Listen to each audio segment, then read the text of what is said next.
ওই, তোর সমস্যা কি? তুই আমার বন্ধুদের সাথে ঝগড়া করিস কেন? বাসাটা কি তোর একা নাকি? আর একদিন উল্টাপাল্টা কথা বললে তোর খবর আছে। তোর বন্ধুদের তোর রুমে থাকতে বলবি। আমার রুমের সামনে দিয়ে ঘুরপাক খাচ্ছে কেন? আরেকদিন যদি তোর বান্ধবীরা আমার ফুল গাছের ফুল ছিঁড়ে, তাহলে তোর বান্ধবীদের চুল ছিঁড়ব, না হয় তোর চুল ছিঁড়ব। কি? তোর এত বড় সাহস? তুই আমার চুল ছিঁড়বি? দাঁড়া, দেখাচ্ছি মজা। কি করবি? তোর কোনো কিছু এখন কাজ করবে না। আপু নিজের হাতে চুলগুলো এলোমেলো করে চিৎকার দিতে শুরু করলো। পাশের রুম থেকে আম্মু এলো। কি হয়েছে? কাঁদছিস কেন? তোমার ছেলে আমাকে মারছে।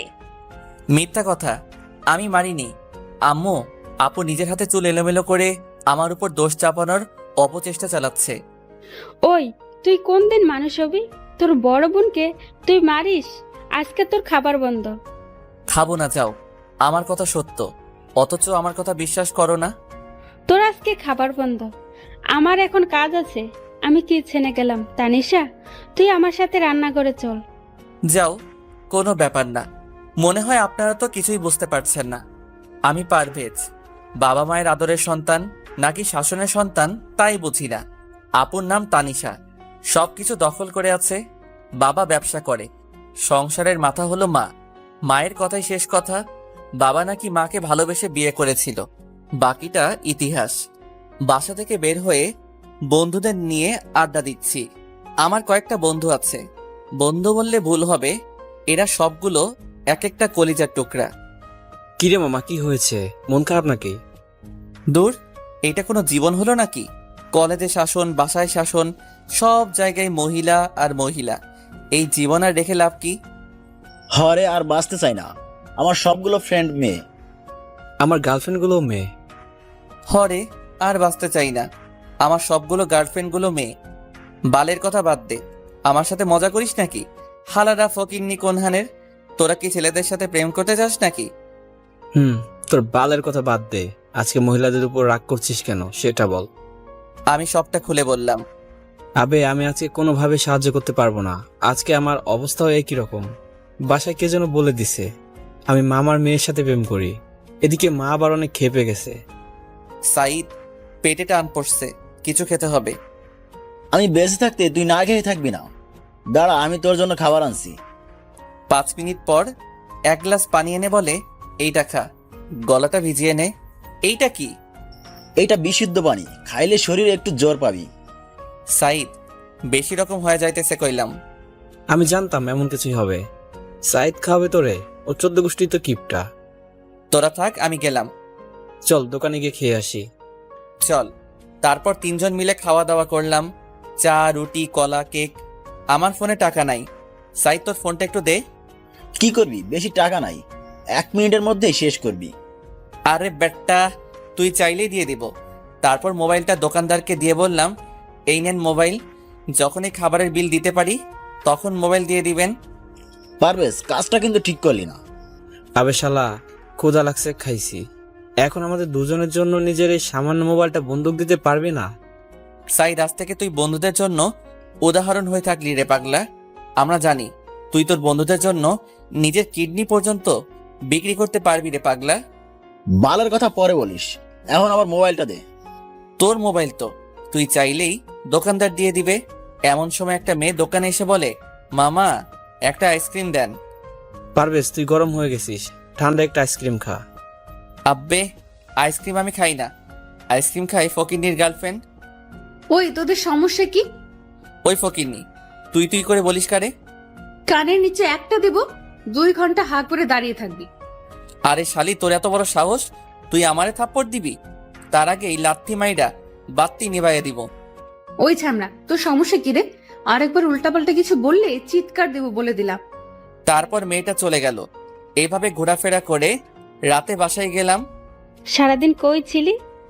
জাহান্নামে গিয়ে দরজা বন্ধ করে লাইট অফ করে ঘুমিয়ে আছি। 10টার দিকে মা ডাকছে খাবার জন্য। খাবো না, তুমি খাও, আর তোমার মেয়েকে খাওয়াও। এখন খেলে খা, না খেলে সারা রাত না খেয়ে থাকতে হবে। আসতেছি। তারপর খাওয়া দাওয়া শেষ করে ছাদে গেলাম। ছাদে গিয়ে দেখি আপু দাঁড়িয়ে আছে, তাই গিয়ে পেছন থেকে একটা থাপ্পড় দিয়ে বললাম, কি রে, ছাদে কি করিস? আমার দিকে ঘুরে তাকিয়ে বলছে, কোন শালারে? একটা চিৎকার দিলাম, মেয়েটাও একটা চিৎকার দিল। ওই শালা, তুই আমাকে ফলো করতে করতে আমার বাসায় চলে আসছিস? লও ঠেলা, আমার পিছনে পিছনে ফলো করে আমার বাসায় চলে আসছিস আর আমাকে বলছিস আমি তোর মতো সেসরিকে ফলো করি না? যা ভাগ। এমন সময় আপু ছাদে আসছে। কি রে, কি হয়েছে? দেখ তো, সেই কখন থেকে ছেলেটা আমাকে ফলো করছে। ওই ফকিন্নি, মুখে লাগাম দে। আমি তোরে ফলো আপু কথা বলছে। তোর ভাই এত খারাপ কেন রে? ওই, তুই আমার ভাইরে খারাপ বলছিস কেন? দেখলে না কেমন করে কথা বললো? সকাল থেকে আমার উপর রাগ করে আছে, মিথ্যা অভিযোগ দিয়ে সারাদিন না খাইয়ে রাখছি, তাই আমার রাগ তোর উপর ঝাড়ছে। আমার উপর যতটুকু পারছে ততটুকু দিছে। তোর ভাই কি সবসময় তোর সাথে এমন করে নাকি? সব সময় না, যখন আমি খোঁচা দেই তখন এমন করে। বাহ, বেশ ভালো তো। ইস, যদি আমার একটা ভাই থাকতো। দূর, তোদের ঝগড়া থেকে আমারও ঝগড়া করতে মন চাইছে। আগামীকাল আমি তোর ভাইয়ের সাথে ঝগড়া করব। ঝগড়া করার দরকার নাই, ঝগড়া করলে সারাদিন না খেয়ে থাকে। ও ঠিক আছে, তাহলে করলাম না। অনেক কিছু মিস করলাম রে। আচ্ছা, তোর বাবা মা কতদিন দেশের বাইরে থাকবে? আগামী 1 মাস আমাকেও সঙ্গে যেতে বলেছিল, তবে আমার কাছে ভালো লাগেনি, তাই যাইনি। এই 1 মাস তোর সাথে থাকবো। ঠিক আছে, কোনো সমস্যা নাই, তোর যতদিন মন চায় থাক, তবে পারভেজের কথায় কিছু মনে করিস না। আর হ্যাঁ, এখন থেকে পারভেজের সামনে তোকে কেউ কিছু বলতে পারবে না, এটা আমি গ্যারান্টি দিতে পারি। পারভেজ যার সাথে ঝগড়া করে সে হয় পারভেজের বন্ধু, না হয় চরম শত্রু। বেশ মজার তো। আচ্ছা, এখন ঘুমা। সকালবেলা মনে হচ্ছে আমার রুমে অনেক বৃষ্টি হচ্ছে, তাই ঘুম ভেঙে গেল। মাথায় আমার আগুন লেগে গেল। সকালবেলা ঘুমের আসল মজা মনে হচ্ছে কাঁচা খেয়ে ফেলি। কিরে ডাইনি, তুই আমাকে পানি দিয়ে ভিজিয়ে দিলি কেন? ওই, তুই এত ঘুমাস কেন? হারামি, তুই আমার স্বপ্নটাই নষ্ট করে দিলি। বাস্তবে তো তোর জ্বালার কারণে প্রেম করতে পারলাম না। অনেক কষ্ট করে স্বপ্নে একটা মেয়েকে পটালাম, এখন বিয়ের কথা হচ্ছিল, তুই আমার বিয়েটা ভেঙে দিলি। দূর হয়ে যা আমার চোখের সামনে থেকে। ওই, তুই প্রেম কর, তাহলে আমার কোনো চিন্তা নাই। আমি চিন্তা করি তোর পাল্লায় পড়ে কোন মেয়ের জীবন নষ্ট করবে। আর শোন, মা তোকে ডাকছে, চলে আয়, দেরি করলে মা আসবে। যা, আমি আসতাছি। তারপর ফ্রেশ হয়ে মায়ের কাছে গেলাম। নাস্তা করে একটু তোর বাবার অফিসে যা, আজকে না খেয়ে তোর বাবা অফিসে গেছে। ঠিক আছে, দাও। খাওয়া দাওয়া শেষ করে বাবার অফিসে খাবার নিয়ে গেলাম। তুই খাওয়া দাওয়া শেষ করে আসছিস? তুমি খেয়ে নাও, আমি এখন কলেজে যাব। তারপর কলেজে চলে আসি। কলেজে এসে মিজান আর সাইদের সাথে বসে আড্ডা দিচ্ছিলাম, এমন সময় আপু ফোন করে বলল তাদের কলেজে নাকি আজকে অনেক ঝগড়া হচ্ছে। রাজনৈতিক 2 গ্রুপের মধ্যে চরম তোলপাড় সৃষ্টি হয়েছে, তাই কলেজ থেকে বাসায় ফিরে আসতে চাইছে, কিন্তু তারা দুজন অনেক ভয় পাচ্ছে। তুই অপেক্ষা কর, আমি আসছি, তুই বাহিরে বের হবি না, আমি বললে বারান্দায় আসবি। তারপর আপুর কলেজে গেলাম, গিয়ে দেখি বেশ বড় ধরনের ঝগড়া হচ্ছে। কোনো রকমে ভিতরে গিয়ে পিছনের গেট দিয়ে বের হয়ে আসলাম। তুই আসতে এত দেরি করলি কেন? দেরি করলাম কোথায়, মাত্র আধা ঘন্টা লাগছে। হয়েছে হয়েছে, এত কথা বলার দরকার নাই। তারপর আপু মোটর সাইকেলে উঠলো, আর আরিফাও। এবার যাবি নাকি এখানেই দাঁড়িয়ে থাকবি? যাচ্ছি। তোর মুখে অল টাইম করল্লার মতো তিতো থাকে কেন রে? তুই যে ছেলের ঘরে যাবি সেই ঘরে গ্যাস বিল লাগবে না, তোর মাথায় হাঁড়ি পাতিল রাখলেই রান্না হয়ে যাবে। আচ্ছা তানিশা, তুই তোর ভাইয়ের সাথে সব সময় এমন করে কথা বলিস কেন? তোর ফোন পাপার সাথে সাথেই চলে আসছে, আর তুই ওর সাথে ঝগড়া করছিস। কি অদ্ভুত মানুষ মাইরি তুই। এই ভেন্টিলেটর আপনি আমাদের মাঝখানে আসছেন কেন? ওই, আমি ভেন্টিলেটরের মুখের মাঝে এত বিষ কেন? আমি তো তোমার পক্ষ নিয়েই কথা বলছিলাম।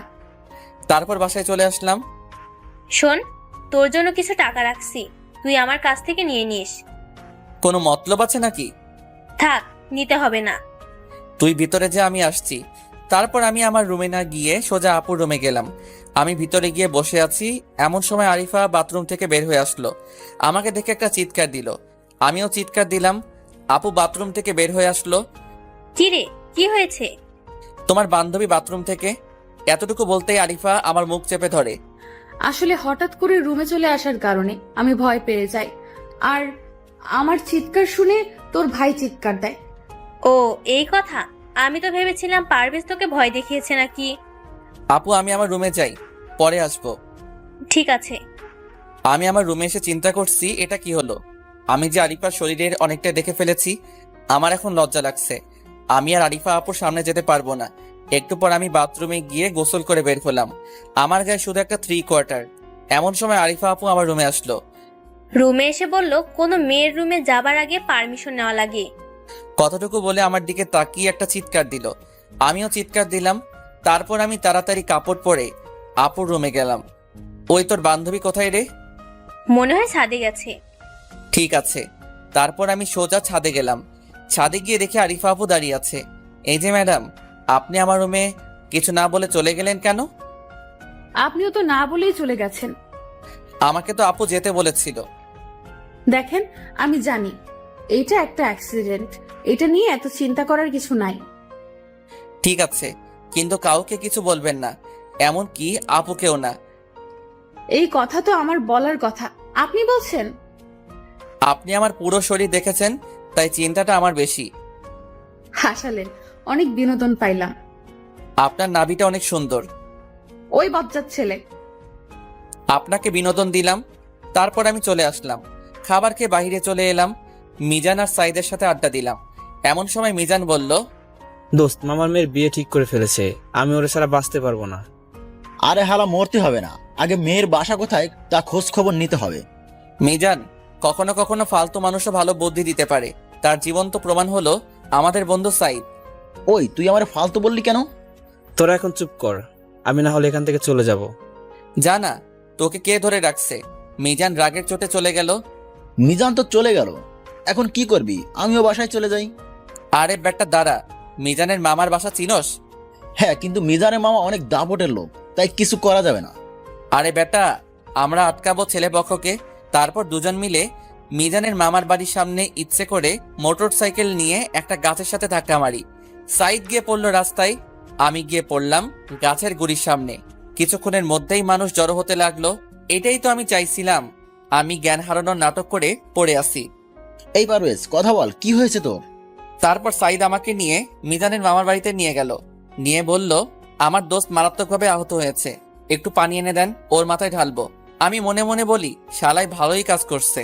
তবে আমি যে হুঁশে আছি এইটা সাইদকে বোঝানো যাবে না, তাহলে ওই নাটকটা ঠিক মতো করতে পারবে। এমন সময় দুইজন মহিলা বাসা থেকে পানি এনে দিল আর আমার মাথায় ঢালতে লাগলো। আমি মনে মনে বলি, আরো বেশি করে ঢাল। 5 মিনিট পানি ঢালার পর আমি নাটক শেষ করলাম। সাইদ, আমি কই? দোস্ত, তুই জায়গা মতো আসোস। আমার মোবাইলটা পাচ্ছি না কেন?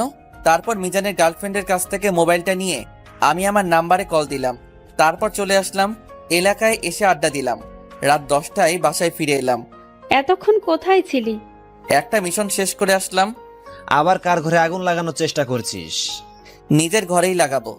ঠিক আছে ঠিক আছে, বাবার মতো হোস না। তাহলে সারা জীবন ধরে শুধু অফিস আর বাসা, বাসা আর অফিস দুটো নিয়ে জীবন শেষ করে দিবি। এখানে আবার আমাকে টানাটানি করছো কেন? মা, তোমাদের পার্সোনাল ঝগড়া তোমাদের রুমে গিয়ে করো। ওই তুই বড়দের মাঝে কথা বলিস কেন? বাবার মতো হইছস। এইটা কিন্তু ঠিক না। বারে বারে আমাকে টেনে কেন আনো?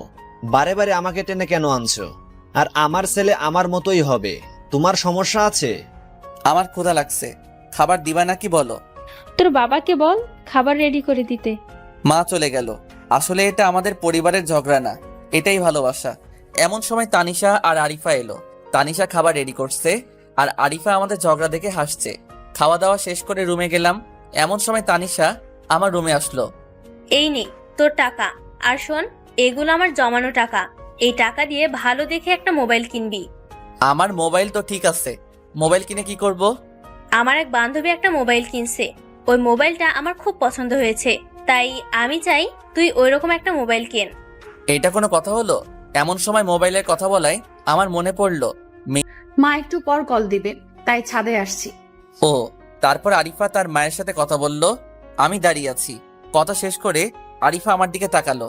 একটা কথা বলবো? বলেন। আপনি সব সময় আপনার পরিবারের সবার সাথে এভাবে কথা বলেন কেন?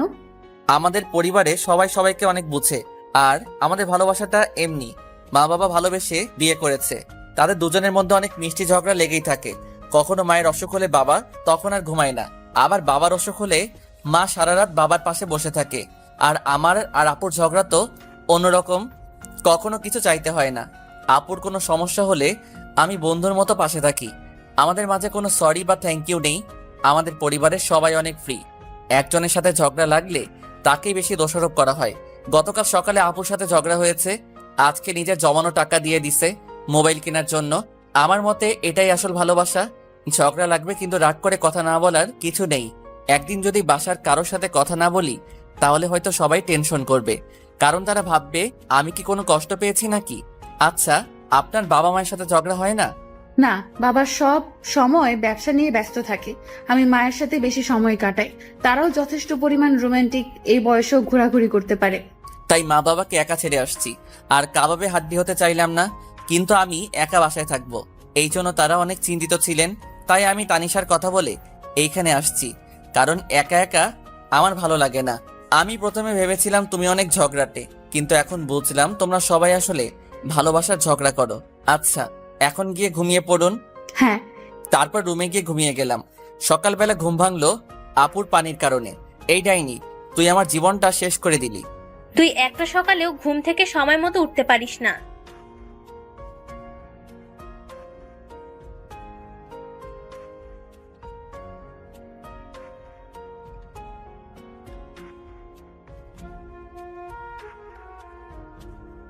তুই একটা সকালেও ঘুম থেকে সময় মতো উঠতে পারিস না। তাই বলে তুই আমার গায়ে পানি ঢেলে দিবি? আমাকে একটা দিন আরামসে ঘুমাতে দিবি না? ওই, এত বকবকানি শোনার মতো সময় আমার নেই। ফ্রেশ হয়ে খাওয়া দাওয়া শেষ কর, কলেজে নিয়ে যাবি। আমাকে তুই ড্রাইভার পেয়েছিস নাকি? আমি আজকে কলেজে যাব না। সেটা তোর ব্যাপার, কিন্তু আমি যাব, আর তুই দিয়ে আসবি। এই নিয়ে কোনো কথা হবে না। ঠিক আছে ঠিক আছে, যা তুই, আমি আসছি। ফ্রেশ হয়ে নাস্তা শেষ করে বাইক নিয়ে দাঁড়িয়ে আছি। এমন সময় আরিফা আর আপু আসলো। আরিফাকে আজকে রাজকন্যা মনে হচ্ছে। কিরে, তুই এভাবে কি দেখছিস? কিছু না, ওঠ। তারপর আপু, তারপর আরিফা দুজন উঠলো। আজকে কি তুই সত্যি কলেজে যাবি না? না, আমি কলেজে গেলে মিজানের অনেক বড় ক্ষতি হয়ে যাবে। কি ক্ষতি হয়ে যাবে? আজকেই মিজানের গার্লফ্রেন্ডকে নিয়ে আসবো, তারপর ওদের বিয়ে দিব। এখানে কি পালিয়ে বিয়ের কথা হচ্ছে নাকি? আবাল কোনহানের, এতক্ষণ কি বললাম তাহলে? এই, তুমি তোমার আপুর সাথে যেভাবে কথা বলো সেভাবে আমার সাথে কথা বলবে না। কেন এভাবেই বলবো? আমি তোমাদের স্পেশাল মানুষ। কিভাবে? আমি তোমাদের মেহমান। ঢ্যাঁড়স, 2 টাকার মুরগি, 10 টাকার মশলা। কি বললা? বললাম আপনি অনেক ভালো। তারপর কলেজের সামনে নামিয়ে দিলাম। এখন কোথায় যাবি? শুভ কাজটা সেরে ফেলি। পারভেজ, একটা কথা বলি। বলেন। আমার না এসব দেখতে ভালো লাগে, প্লিজ আমাকে নিয়ে যাবে? আরে, ধরা খেলে সর্বনাশ হয়ে যাবে। তখন আপনাকে নিয়ে পালাবো নাকি নিজের জীবন বাঁচাবো, কোনটা করব? তুমি কি ভীতু নাকি? আরিফা, এইসব কাজ অনেক কঠিন কাজ, তুই যাস না। আরে ধুর বোকা, তোর মতো এত বেরসিক নাকি? জীবনে প্রথম একটা সুযোগ পাবো, তাও আবার হাতছাড়া করবো নাকি? এই মিস আরিফা, আপনি কি জানেন এইসব ঘটনায় অনেক কষ্ট করতে হয়, আর ধরা পড়লে মাইর একটাও মাটিতে পড়ে না। যদি 2-1টা মাইর মাটিতে পড়ে তাহলে তা আবার উঠিয়ে পিঠে দেয়। তোমার প্রতি আমার বিশ্বাস আছে, তুমি পারবা আমি জানি। তোমার চলাফেরা দেখেই বোঝা যায়। ঠিক আছে, আমি যেভাবে বলবো সেভাবে থাকতে হবে। ঠিক আছে। তাহলে তোরা যা, আমি কলেজে গেলাম। আর পারভেজ, আরিফার যেন কোনো ক্ষতি না হয়। বেশি পেঁচাল পারবি না। তারপর আরিফাকে নিয়ে আমাদের আড্ডা দেওয়ার জায়গায় গেলাম। সাইদ আগে থেকে রেডি হয়ে আসছিল। কি রে, তুই এত দেরি করলি কেন? এমনি একটু সময় লাগছে। দাঁড়া দাঁড়া, আমরা তো জানি তুই প্রেম করস না। তা কার গার্লফ্রেন্ড নিয়ে আসছিস? তুই সবসময় নেগেটিভ ভাবিস। উনি আমার আপুর বান্ধবী আরিফা আপু। সরি আপু, কিছু মনে করবেন না, আমি ঠিক বুঝতে পারিনি। পারভেজ, তোমার গার্লফ্রেন্ড নাই? না, আমার কাছে এসব প্রেম ভালোবাসা করার মতো ইচ্ছা নাই। তারপরে হয়তো বা 1-2টা প্রেম হয়ে যেত, কিন্তু আপুর জন্য আর সম্ভব হয় না। ও, তা তানিশা তোমাকে ভালোবাসতে না করে নাকি? না, তবে আপু মা বাবা যাকে পছন্দ করবে আমি তাকেই বিয়ে করব। ছোটদের বড় সিদ্ধান্ত নেওয়া উচিত নয়। পারভেজ, আমি সত্যিই তোমাকে অনেক বাজে মনে করতাম, কিন্তু তোমার মনটা অনেক ভালো। ধন্যবাদ আপনাকে। তোমার না আজকে ফোন কিনতে যাবার কথা? যাব তো, এই কাজটা শেষ করে যাব। এসব কথা বলতে বলতে মিজানের মামার বাড়ির সামনে গিয়ে দাঁড়ালাম। আরিফা, তুমি এখানে দাঁড়িয়ে থাকো, আমি আসছি। আমিও ভেতরে যাব। তুমি গেলে সব ল্যাঠা চুকে যাবে। আমি এখানে সব কিছু দেখার জন্য এসেছি। ঠিক আছে চলুন, কিন্তু অতিরিক্ত কোনো কথা বলতে পারবে না, আর আমি যেভাবে বলবো সেভাবেই থাকতে হবে।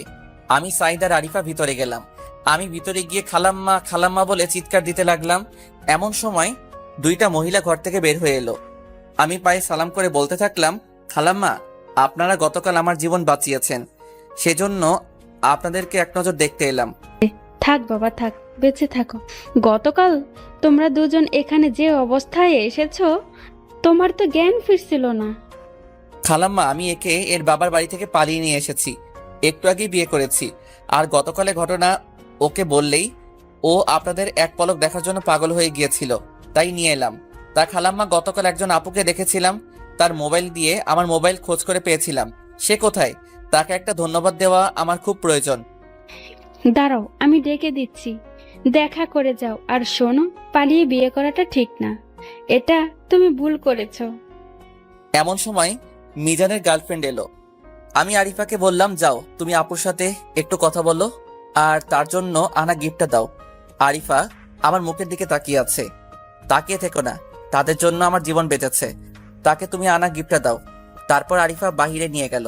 আমি সাইদ ওয়াশরুমে যাওয়ার কথা বলে বাড়ির পিছনে দেওয়াল টপকে বাইরে চলে গেল। কিছুক্ষণ পর আমি বলতে লাগলাম, না, আরিফাকে দিয়ে কিছু হবে না, এতক্ষণ কি গল্প করছে। এই কথা বলে আমি বাহিরে চলে এলাম। মোটর সাইকেল স্টার্ট দিয়ে আমরা উধাও। আরিফা আমার পিছনে আর সাইদের পিছনে মিজানের গার্লফ্রেন্ড। 30 মিনিটের রাস্তা আমরা 20 মিনিটে কভার করলাম। তারপর মিজানকে ফোন করে বললাম, কাজী অফিসে আয়। মিজান কাজী অফিসে এলেই বিয়ের কাজ শেষ করে মিজানকে বললাম, তোর বউ মানে ভাবিকে তোর বাসায় নিয়ে যা, আর যদি তোর মা বাবা মেনে না নেয় তাহলে আমাদের বাসায় চলে আসবি। কিছুদিন থাকার পর সবকিছু একটা ম্যানেজ করে দিব ইনশাআল্লাহ। আর এখন চল সবাই মিলে রেস্টুরেন্টে খাওয়া দাওয়া শেষ করব। তুই আমার জীবন বাঁচিয়েছিস। আমি আজকে নিয়ত করেছিলাম ওকে না পেলে মরে যাব, আর তোরাও গতকাল বাজে ব্যবহার করছিলি। আবে শালা পারভেজ গতকাল যে কাহিনী করছে আমার সারা জীবন মনে থাকবে। কিরে ভাই, এখানে দাঁড়িয়ে থাকবি নাকি? আমার পেটে ইঁদুর বাদুর বাঘ সিংহ দৌড়াচ্ছে। এখন রেস্টুরেন্টে চল। চল, আমারও ক্ষুধা লাগছে। তারপর রেস্টুরেন্টে গেলাম। মিজান আর ওর বউ একসাথে বসেছে। সাইদ এক পাশে, আমি আর আরিফা এক পাশে। বাজেট কম, আমার দিকে একটু খেয়াল রেখে অর্ডার করিস। আজকে তোর বিয়ের খাবার খাবো, তো কম কেন খাবো? দরকার হলে আজকে তোকে বন্দুক দিয়ে যাব, তারপরেও কষ্টের প্রতিশোধ নিব। সমস্যা নাই, তোমরা খাও, যদি টাকা লাগে আমি দিব। ওই তোমরা হরতাল বন্ধ করো, যার যা লাগে অর্ডার করো। এরপর অর্ডার করা শুরু করলাম। খাওয়া দাওয়া শেষ, 10,000 বিল হয়েছে। মিজান কষ্ট করে 7,000 দিল, বাকিটা মিজানের বউ দিল। তারপর বাসার দিকে রওনা দিলাম। আমি আর আরিফা একসাথে আসছি। ওই সময় তুমি কথা বললে কেন? কোন সময় কোন কথা বলছি? ওই সময় তুমি ওই কথা বললে কেন? ওই সময় বললা আমি তোমার বউ, এই কথা না বলে অন্য কোনো কথা বলতে পারতে। জায়গা বুঝে কথা বলছি, আর সেই জন্য আমি সত্যি দুঃখিত। ঠিক আছে, তুমি তোমার বন্ধুর প্রেমের জন্য এত কিছু করো, নিজে প্রেম করো না, এটা কেমন কথা? কোচ কখনো মাঠে নামে না, আমি ওদের কোচ, বুঝলা? আচ্ছা, তুমি কি আমার বন্ধু হবে? কেন? কেন, আমরা কি বন্ধু হতে পারি না? তুমি তো আমার চেয়ে বড়। তাতে কি? আমার যদি কোনো সমস্যা না থাকে তাহলে তোমার সমস্যা হবে কেন? ঠিক আছে, আজ থেকে আমরা বন্ধু। তারপর বাসায় গিয়ে ফ্রেশ হয়ে খাওয়া দাওয়া করে একটা ঘুম দিলাম। সন্ধ্যায় আরিফার ডাকে ঘুমটা ভেঙে গেল। কি হলো, ডাকছো কেন? তুমি না মোবাইল কিনতে যাবে, আর আমারও কিছু কেনাকাটা করতে হবে, তাই ভাবছিলাম দুজন মিলে একসাথে যাব, যদি তোমার কোনো আপত্তি না থাকে। ঠিক আছে, তুমি রেডি হয়ে নাও, আমি ফ্রেশ হয়ে আসছি। তারপর ফ্রেশ হয়ে আরিফাকে ডাক দিলাম। এমন সময় মা বলল, কি হয়েছে রে, এমন ভাবে চিৎকার করছিস কেন? আরিফা আপু মার্কেটে যাবে, তাই তার জন্য অপেক্ষা করছি। অপেক্ষা করছিস ভালো কথা, চিৎকার দিলি কেন? ওদের রুমে গিয়ে ডাক দে। আমি মনে মনে বলি, রুমে গেলে যা দেখায় তা দেখে মাথা ঠিক থাকে না।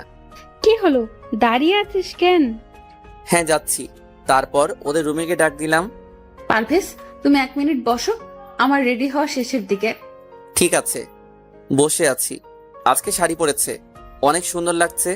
মনে হচ্ছে ঘাসের বুকে যেমন শিশিরের ফোঁটা রোদের সোনালি আলোয় মুক্তোর মতো রূপালী আলো ছড়াই, ঠিক সেই রকম লাগছে। পিছন থেকে আপু বলছে, কিরে পারভেজ, তুই আরিফার দিকে এত দূরে বসে আছো কেন? এইভাবে কোনায় বসলে একটু ধাক্কা লাগলেই পড়ে যাবে। না পড়বো না। এত কথা বলার কি আছে? কাছে এসে বসো। তারপর আর কিছু বললাম না, একদম পাশাপাশি বসে আছি। আরিফা বা আমি কেউ কিছু বলছি না। অনেকক্ষণ ধরে চুপ করে আছি। এমন সময় ফোন বেজে উঠলো। হ্যালো, কে? দোস্ত, আমার অবস্থা খুবই খারাপ। 2 গার্লফ্রেন্ডের সাথে দেখা করতে হইব, পকেটে টাকা নাই। মর গিয়ে, এসব কাজের জন্য আমাকে ডাকবি না। দোস্ত, তোর কাছে টাকা থাকলে দে না, পরে দিয়া দিমু। আমার কাছে কোনো টাকা নাই। পারলে তুই আমারে কয়েকশো টাকা দে। তারপর ফোন কেটে দিলাম। মার্কেটের সামনে রিক্সা থামালো, ভাড়া মিটিয়ে ভিতরে গেলাম। তোমার সব থেকে কোন রং ভালো লাগে? আমার কাছে সব রং ভালো লাগে। তোমার কোনটা দরকার? কোন রঙের শাড়ি পছন্দ করো? ইয়াং বয়সে নীল রঙের শাড়ি পরাই ভালো, আর তোমাকে বেশ মানাবে। আর 3 পিস কোন রঙের হলে ভালো হবে? 3 পিস কালো রঙের হলে ভালো লাগবে, আর হলুদ রঙের হলেও ভালো লাগবে। ঠিক আছে, চলো। তারপর প্রথমে নীল রঙের শাড়ি নিল, এরপর কালো রঙের 3 পিস নিল, আর হলুদ রঙের 3 পিস নিল। কিছুক্ষণ পর বলল, তুমি এখানে দাঁড়াও, আমি একটু আসছি। তারপর লেডিস শপে গিয়ে 30 মিনিট পরে আসলো। এতক্ষণ লাগে? ম্যাচিং করে কিনলাম। কি? কিছু না। এবার তাহলে বাইরে যাওয়া যাবে? তোমার মোবাইল কিনবে না? আমার মোবাইল এখান থেকে কিনবো না, অন্য দোকানে গিয়ে কিনবো। তারপর আমার পছন্দ মতো একটা মোবাইল কিনলাম। চলো বাসায় যাই। শপিং করার পর খাওয়া দাওয়া না করে আমি কোনো দিন বাসায় যাই না, তাই খাওয়া দাওয়া করে বাসায় যাব। ঠিক আছে, চলো রেস্টুরেন্টে যাই। তারপর খাওয়া দাওয়া করলাম, টুকটাক কথা। তারপর আরিফা জোর করে বিল দিল। বাইরে এসে রিক্সায় উঠলাম। একটু যেতেই ফুলের দোকান দেখে আরিফা বলল, থামেন থামেন, আমার ফুল কেনার বাকি আছে। এখন ফুল দিয়ে কি করবে?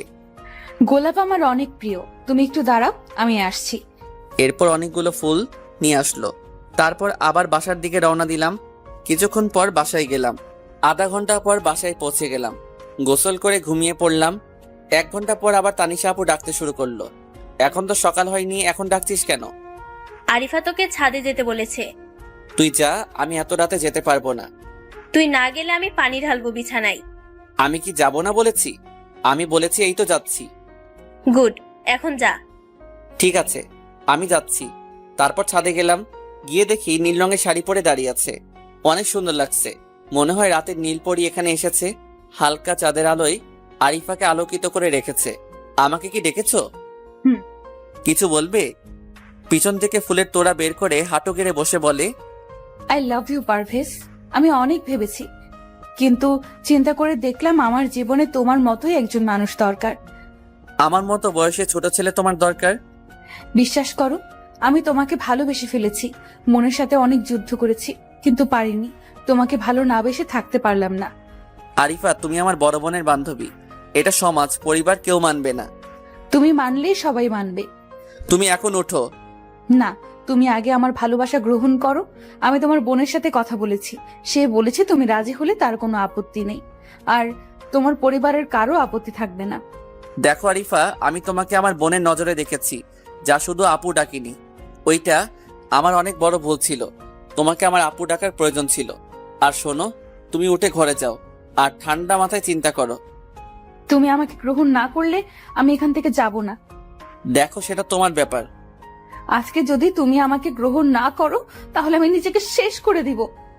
আচ্ছা, তুমি আমাকে 2 দিন সময় দাও। আমি 2 দিন পর তোমাকে আমার উত্তর দিব। 2 মিনিট সময় দিলাম। 2 দিনের সময় কি বেশি চেয়েছি? আর বেশি তেরিবেরি করলে আমি নিজেই নিজেকে শেষ করে দিব। না, তুমি নিজের কোনো ক্ষতি করো না। আমি তোমাকে 2 দিন সময় দিলাম। তারপর আরিফাকে রুমে যেতে বললাম। কিছুক্ষণ পর আমিও রুমে চলে এলাম। একটু পর তানিশা আমার রুমে এলো। ওই তুই কি রে? মেয়েটা নিজের লাজ লজ্জার মাথা খেয়ে তোকে প্রপোজ করলো, আর তুই ওকে ফিরিয়ে দিলি? আমি তোর কি এমন ক্ষতি করেছি রে? তুই তোর বান্ধবীকে আটকাতে পারলি না? আরিফাকে চিনি, ও অনেক ভালো মেয়ে। কোনো ছেলের সাথে ওর আড্ডা নেই, কারোর সাথে প্রেম করেনি। তাছাড়া বাবা মায়ের একমাত্র মেয়ে।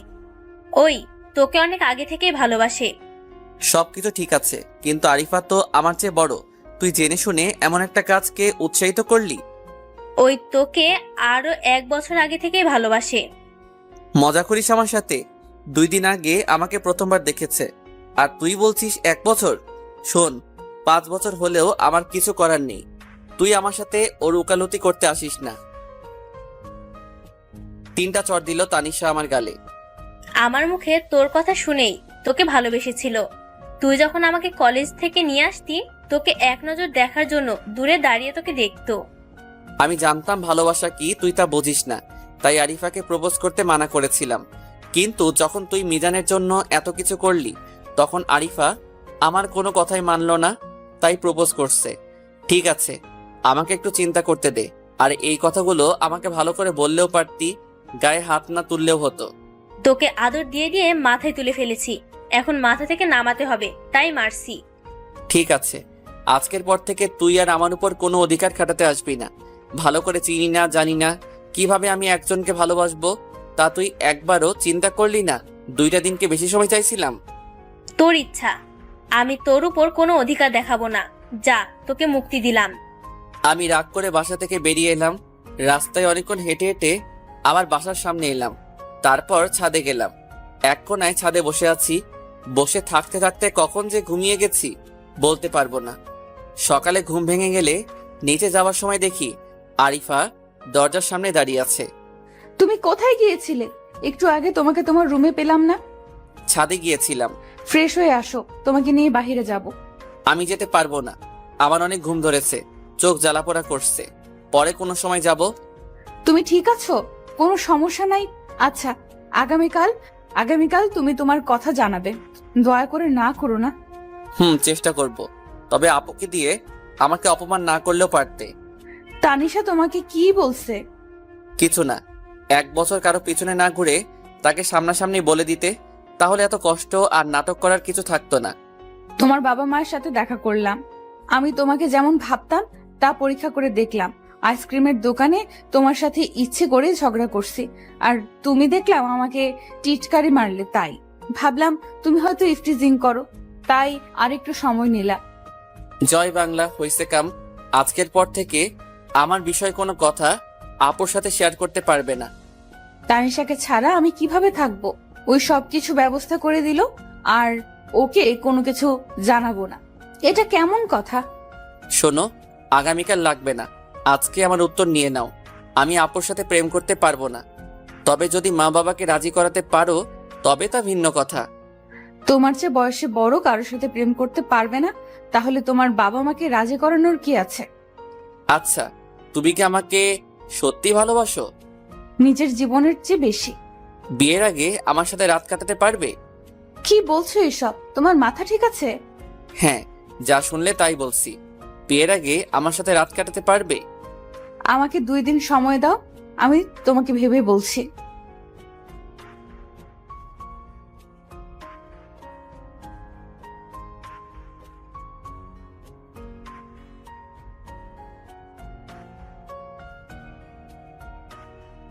হ্যাঁ, যা শুনলে তাই বলছি।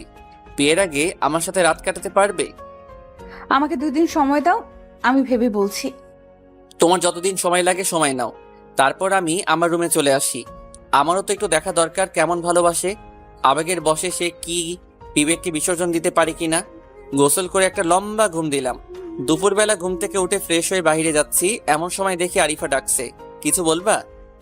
হ্যাঁ, তোমাকে নিয়ে আমি একটু বের হতে চাই। কোথায় যাবে? তুমি রেডি হও, আমি তোমাকে নিয়ে যাচ্ছি। এখন কিছু জানতে চেও না। ঠিক আছে, আমি আসছি। 5 মিনিট সময় দাও। রেডি হয়ে নিচে গেলাম। আরিফা আগে থেকে আমার জন্য অপেক্ষা করছে। চলো। তারপর বাহিরে গিয়ে একটা রিক্সা নিয়ে যাচ্ছি। রিক্সা থেকে নামলাম একটা এতিমখানার সামনে। ভিতরে যেতেই অনেকগুলো বাচ্চা এসে আরিফার চারদিকে ভিড় করলো। মনে হয় আরিফা এদের অনেক আপন। আরিফা আমার দিকে আঙ্গুল তুলে বলছে, ওই যে তোমাদের ভাইয়া। কিছু বুঝে ওঠার আগে বাচ্চাগুলো আমার কাছে ছুটে আসলো। তারপর বাচ্চাদের সাথে বসে সময় পার করলাম।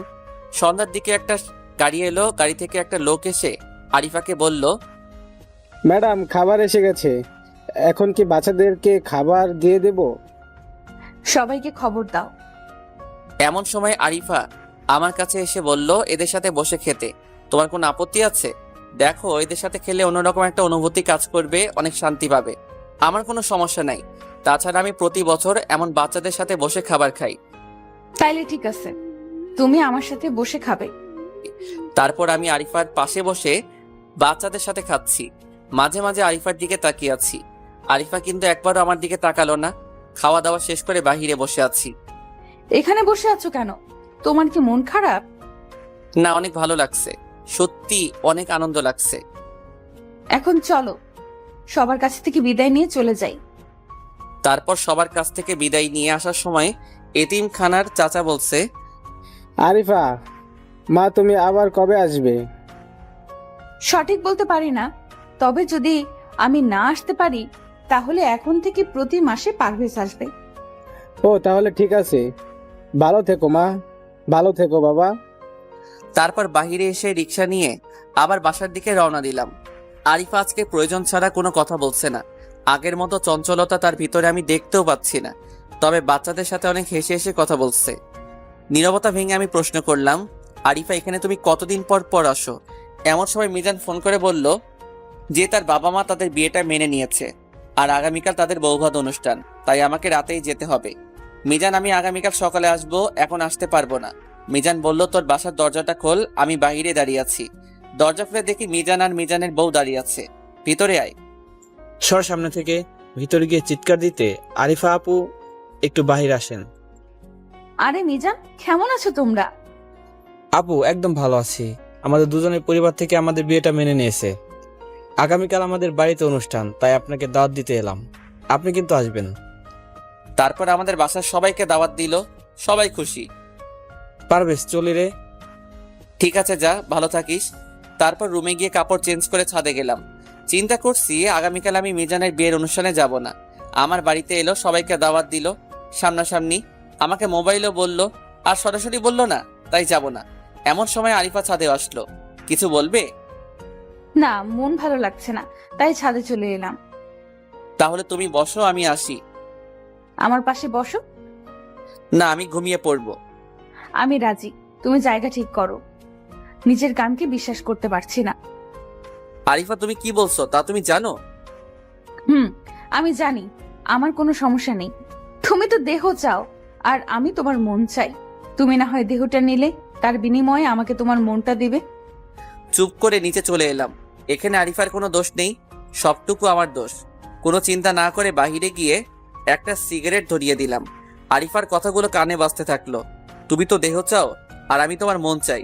তুমি না হয় আমার দেহ নিলে, তার বিনিময়ে আমাকে তোমার মনটা দিবে। কথাটা বারবার কানে বাজতে থাকলো। আমি আর কোনো কিছু চিন্তা করতে পারছি না। দুইটাই বাসায় গিয়ে ঘুমানোর চেষ্টা করছি, কিন্তু চোখে ঘুম আসছে না। তাই আবার ছাদে গেলাম।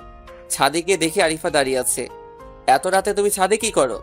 চোখ মুছতে মুছতে আরিফা বলল, এমনি ঘুম আসছিল না, তাই একটু ছাদের খোলা আকাশ দেখতে এলাম। আকাশে মেঘ করেছে, বৃষ্টি আসবে, রুমে যাও। আকাশের বৃষ্টির দেখা যায়, কিন্তু মনের মাঝে তুফান এলেও তা দেখা যায় না। একটা কথা বলবো? বলো, তোমার কিছু বলার বাকি থাকলে বলতে পারো। না থাক, তুমি বরং রুমে যাও। থাকবে কেন, বলো কি বলতে চাও। না এমনি, তুমি বরং ঘুমাতে যাও। হঠাৎ বজ্রপাতের আওয়াজে আরিফা আমাকে জড়িয়ে ধরেছে। আমিও কিছুটা ভয় পেয়ে আরিফাকে জড়িয়ে ধরেছি। কিছুক্ষণ পর আমি আরিফাকে ছাড়িয়ে বলি, সরি, আসলে আমি হঠাৎ করে এমন হবে বুঝতে পারিনি। আমিও অনেক ভয় পেয়ে গিয়েছিলাম। তাহলে এবার রুমে যাও। একটা কথা বলবো। বলো। মানুষটা কখন মরে যায় তার কোনো ঠিক ঠিকানা নাই। আজকে যদি বৃষ্টি হয়, তুমি আমার হাত ধরে একটু ভিজতে পারবে? তোমার মাথা ঠিক আছে? এত রাতে ভিজলে 100% ঠান্ডা লাগবে। ঠান্ডা লাগবে না। এমন সময় অঝোর বৃষ্টি ঝরতে শুরু করলো। আমি নিচের দিকে রওনা দিলাম। আরিফা আমার হাত ধরে থামিয়ে দিল। আমি আর কিছু বললাম না। আমার হাত ধরে দাঁড়িয়ে আছে। চারদিক কেমন যেন অন্ধকার হয়ে গেছে। আবার বাজের আওয়াজ, আবারও জড়িয়ে ধরা, আবার ছেড়ে দিলাম। আমি আরিফার চোখের দিকে তাকিয়ে আছি। ওর চোখ মনে হয় কিছু বলতে চাচ্ছে। চোখের ভিতরে মনে হচ্ছে অনেক গভীর, যেখানে অজানা অনুভূতি আর বোঝাতে না পারার কষ্ট, আবার হারানোর ভয়। আমি নিজেকে ছাড়িয়ে নিতে চাইলাম, কিন্তু পারছি না। কোন এক অজানা নেশায় আসক্ত হয়ে আছি আমি। কতক্ষণ ছিলাম তা জানি না। রাত 3টার দিকে তানিশা ছাদে এলো। এসে দেখে আমি আর আরিফা চোখের দিকে দুজন তাকিয়ে আছি, কেউ কোনো কথা বলছি না। এরপর তানিশা এসে আমাকে একটা চড় মেরে বলল, একটা মেয়ে সর্বনাশ করতে তোর গায়ে বাঁধলো না? কি সর্বনাশ করলাম রে আমি? তানিশা, তুই এখানে এলি কেন? আর পারভেজ আমার কোনো সর্বনাশ করবে কেন? এখন কয়টা বাজে? খবর আছে তোর? 11টা 12টা হবে। এখন রাত 3টা বাজে। তুই আমাকে মারলি কেন? তুই আমার সাথে কোনো কথা বলবি না। তোর সাথে কথা আমি বলতে চাচ্ছি না, তুই আমাকে মারলি কেন? তুই তোর কাজের জন্য মার খাইছিস। তারপর আমি রুমে চলে এলাম। অনেক ঠান্ডা লাগছে। আর এতক্ষণ কিভাবে গেল? 3-4 ঘন্টা এভাবে দাঁড়িয়েছিলাম তো আমি জানি না। এটা কি কোনো ঘর ছিল, নাকি আমি আরিফাকে ভালোবেসে ফেলেছি? এইসব চিন্তা করতে করতে ঘুমিয়ে গেলাম। সকাল 10টার দিকে ঘুম ভাঙলো। ঘুম থেকে উঠে ফ্রেশ হয়ে নিলাম। বাসার সবাই মনে হয় কোথাও যাবে। তারপর মনে পড়লো মিজানের বৌভাত অনুষ্ঠানে যাবে মনে হয়। পারভেজ, তুমি যাবে না মিজানদের অনুষ্ঠানে? না, আমি যাব না। তাহলে আমিও যাব না। তুমি যাও, আর না গেলে মিজান মন খারাপ করবে। তুমি না গেলে মন খারাপ করবে না। না, কারণ আমি আরো পরে যাব। আমি তোমার সাথে যাব। এমন সময় মা বাবা তানিশা সবাই বলছে, পারভেজ আরিফা তোমরা আসো, আমি একটু পরে যাব। তোর ফাজলামি বাদ দিয়ে চল। আমি তো যাওয়ার জন্য রেডি হইনি। তাহলে রেডি হয়ে চলে আসিস। চল আমরা যাই। আরিফা আর কোনো কথা বলল না, আমার দিকে তাকিয়ে চলে গেল মায়ের সাথে। তারপর আবার গোসল করে নীল রঙের পাঞ্জাবি পরে চলে গেলাম। গিয়ে দেখে অনেক মানুষ এসে গেছে। দুপুরে খাবার সময় খাবার খাচ্ছি, এমন সময় একটা ছেলে আরিফার ওড়না ধরে টান মারে। আমি ছেলেটার কাছে গিয়ে বললাম, তুমি কি ইচ্ছে করে টান মারছো নাকি এমনি হয়ে গেছে? ছেলেটা বলল, কি জিনিস ভাই, ইচ্ছে করে দিছি। আমার মাথা নষ্ট হয়ে গেল। লাত্তি, ঘুষি, চড়, থাপ্পড় যেভাবে পারছি মারছি। কয়েকজন ফেরানোর চেষ্টা করছে, ছেলে আর আমার মাঝে নেই। খান কি পোলা, আসবি ওটার সহ দিমু মাদার পো। ইচ্ছা মতো কিছুক্ষণ দেওয়ার পর, কিরে, তুই আমার মেহমানকে মারছিস কেন? তোর মেহমান আরিফার ওনা ধরে টান মারছে। খান কি পোলা, কত বড় সাহস এর! আবার আমাকে বলে যে কি জিনিস। ভাই বুঝতে পারে নাই, ছাইড়া দে। তারপর মিজান ছেলেটাকে বলল আরিফের কাছে ক্ষমা চাইতে। ছেলেটা আরিফার কাছে ক্ষমা চাইছে। থাক ভাই, আর কখনো এমন করো না। আপু, জীবনেও করব না। তুই যা ইচ্ছা করে, তাতে আমার কিছু যায় আসে না। আমার পরিচিত কারোর সাথে করলে হাসপাতালে নিয়ে যাওয়ার মতো অবস্থা রাখবো না ইনশাল্লাহ। তারপর আমি খাওয়া দাওয়া বাদ দিয়ে ছেলেটাকে হাসপাতালে নিয়ে গেলাম। আসলে রাগ উঠলে মাথা ঠিক থাকে না, ওই জন্য এমন করি। হাসপাতালে নিলে বলে পুলিশ কেস, ইপটিজিং করতে গিয়ে ধরা খাইছে, তাই এমন হয়েছে। কি কি লাগবে বলেন, আমি করে দিচ্ছি। থানায় ডায়েরি করতে হবে। এখন আপনাকে মারবো, তারপর আপনি থানায় যাবেন, পুলিশ আসবে, তদন্ত করবে। আমি পুলিশকে ঘুষ দিয়ে পাঠিয়ে দিব। তারপর আবার আরেকটা তদন্ত কমিটি গঠন হবে, যে এই কমিটি ঠিক মতো কাজ করেছে কিনা। তারপর তোর চিকিৎসা হবে। বুঝতে পারছি ভাই, দাঁড়ান আমি চিকিৎসা করছি। তারপর ছেলেটাকে হাসপাতালে দিয়ে আসলাম। আসার আগে দেখলাম ছেলেটার মা আসছে, এসে কান্না করছে। তারপর আমি বললাম, আমি আপনার ছেলেকে মেরেছি, পারলে ক্ষমা করে দিয়েন। আল্লাহ, তোর শরীরে কিরা পড়বে, তুই আমার ছেলেকে মারছিস। আন্টি আপনি দাঁড়ান, আমি আসছি। তারপর 1 প্যাকেট রক্ত দিয়ে চলে আসলাম। রাতে বাসায় আসলাম। কেউ আমার সাথে কথা বলছে না, কারণ আজকেও মারামারি করছি। আর আমি এটাও জানি আজকে আমার খাবার বন্ধ। কি আর করব, না খেয়ে ঘুমিয়ে গেলাম। রাত 12টার দিকে আরিফা কল দিছে। কিছু বলবা? একটু ছাদে আসো। কিসের জন্য? এমনি, তুমি আসো। ঠিক আছে। তারপর ছাদে গিয়ে দেখে আরিফা খাবার নিয়ে ছাদে বসে আছে। কি ব্যাপার, ছাদে আসতে বললা কেন? খাবারটা খেয়ে নাও। এইটা কার খাবার? তোমার জন্য লুকিয়ে রাখছিলাম। আমার মাথায় হাত দিয়ে বলো, এটা কার খাবার? এইবার আরিফা বলল, এইটা আমার খাবার। রাতে রুমে খাওয়ার কথা বলে নিয়ে আসছিলাম। তুমি খাও, আমি খাবো না। তাহলে খাবারগুলো নিচে ফেলে দে। না, তুমি খাও। যদি তুমি নিজের হাতে খাওয়াতে পারো তাহলে খাবো। পারবো না। আমার না রাতে না খেয়ে থাকতে অনেক কষ্ট হয়, তাই বলছিলাম তুমি যদি নিজের হাতে খাইয়ে দিতে। তোমার হাতে কি হয়েছে? তুমি যদি নিজের হাতে খাইয়ে দিতে পারো তাহলে তুমি যা চাইবে তাই পাবে। তুই শিওর? হুম। তারপর আরিফাকে নিজের হাতে খাইয়ে দিচ্ছি। একটু পর আরিফাও আমাকে খাইয়ে দিচ্ছে। এভাবে খাওয়া দাওয়া শেষ করলাম। পানি দিয়ে হাত পরিষ্কার করলাম। একটা কথা বলি। বলো। ওই ছেলেটা আমার ওড়না ধরে টান দিছে, তার জন্য তোমার এত খারাপ লাগলো কেন? জানি না। তুমি কি আমাকে ভালোবাসো? জানি না। আগামীকাল বাসায় চলে যাব। মা বাবাকে বলেছি, তাই তারা 1 মাস না থেকে চলে আসবে। আমি হয়তো আগামীকাল বিকালে চলে যাব। আর একটা কথা, তুমি বলছিলে না বিয়ের আগে তোমার সাথে 1 রাত থাকতে, আজকে আমি তোমার সাথে থাকবো। আরিফা, তুমি ভুল ভাবছো। আমি তো এত কিছু ভেবে বলিনি। শর্ত তো শর্তই। আরিফা, তুমি না একটু আগে বললা যে আমি তোমার কাছে যা চাইবো তাই দিবা? তাহলে শোনো, আমি চাই তুমি সব সময় হাসি খুশি থাকো। আমিও বা আমি বললে সে আমার কথা মানবে? সবকিছু কেমন যেন কুয়াশার চাদরে ঢেকে যাচ্ছে। মেয়েটা তো কোনো দিক দিয়ে খারাপ না, দেখতে অনেক সুন্দরী। অসহায় মানুষের পাশে নিজেকে বিলিয়ে দেয়। তার পরিবারও একই রকম। না, আমি আমার ভালোবাসাকে হারিয়ে যেতে দিব না। যেভাবেই হোক আমাকে আরিফার বিয়ে আটকাতেই হবে। মিজান সাইদকে ফোন দিলাম, দরকার হলে আরিফাকে তুলে আনবো, তাও নিজের ভালোবাসাকে হারিয়ে যেতে দিব না। কিছুক্ষণ পর ওরা আসলো। দোস্ত, তুলে আনতে পারবো যদি আরিফা রাজি থাকে। আরিফা মনে হয় রাজি হবে। কনফার্ম করতে বল। ঠিক আছে, আরিফাকে ফোন দিলাম। আরিফা, আমি সরি। সরি কেন বলছো? তোমাকে আমি কখনো বুঝতে পারিনি। সেটাই তো তোমার জন্য ভালো হয়েছে, তবে আমার জন্য হয়েছে কষ্টের কারণ। প্লিজ, তুমি আমার জীবনে ফিরে আসো। কখনো কোনো অভিযোগ করার সুযোগ দিব না। এখন আবার কিছু করার নেই। বাবা আমার বিয়ে ঠিক করেছে, আমি বাবার কথার বাইরে যেতে পারবো না। তাহলে আমার কি হবে? আমার চেয়ে বেশি সুন্দর ও ভালো মেয়ে পাবে, চিন্তা করো না। আমি তোমাকে বিরক্ত করব না, আর তোমার কানের কাছে বক বক করবো না। তবে তোমার সাথে কাটানো দিনগুলো কখনো ভুলতে পারবো না। আমি তোমাকে বিয়ে করতে চাই। আমার বিয়ে ঠিক হয়ে গেছে, আর আমাকে ছেলের বাবা মা আংটি পরিয়ে দিছে। আমিও হ্যাঁ বলে দিছি। এখন আর না করার কিছু নাই। আরিফা, আমাকে একটাবার সুযোগ দাও। আরিফা কান্না করতে করতে বলল, আমি তোমাকে ভালোবাসতাম, এখন বাসি না। আর শোনো, পারলে ক্ষমা করে দিও, তোমাকে অনেক বিরক্ত করেছি। ঠিক আছে, তুমি যদি না চাও তাহলে আমি কিছু বলবো না। যেভাবে তুমি ভালো থাকো সেভাবেই থাকো। আমি তোমাকে অনেক বিরক্ত করেছি, পারলে ক্ষমা করে দিও। তুমি কি একটু আমাদের বাসায় আসতে পারবে? কেন? একটু শপিং করতে যাব। বিয়ের পর তো আর তোমার সাথে কথা বলতে পারবো না, তখন অন্য কারো জীবনের সাথে জড়িয়ে যাবে আমার জীবন। তুমি একটু আসো। ঠিক আছে, আসছি। তারপর আরিফাদের বাসায় গেলাম। বাসাটা অনেক বড়, কিন্তু পরিবারের সদস্য মাত্র 3 জন।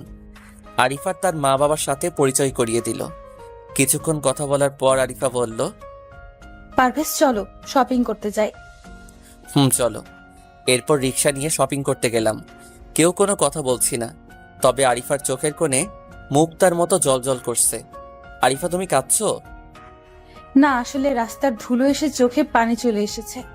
তা তোমার চোখে পানি কেন? আমারও একই অবস্থা, রাস্তার ধুলোর কারণেই। ভালো। কিছুক্ষণ পর মার্কেটে গেলাম। কোন রঙের বেনারসি কিনবো? তোমার যেই রং পছন্দ। তুমি বলো, তোমার পছন্দের জিনিস পরে আমি স্বামী বাড়ি যাব। লাল রঙের বেনারসির, পরনে হালকা গয়না, আর কপালে ছোট্ট একটা টিপ, হালকা মেকআপ। তাহলে তোমার স্বামী তোমার উপর থেকে চোখ সরাতে পারবে না। ঠিক আছে, তাই হবে। তারপর হালকা কিছু কেনাকাটা করে বাহিরে এলাম। আরিফা, চলো রেস্টুরেন্টে যাই। না, বাসায় যাব।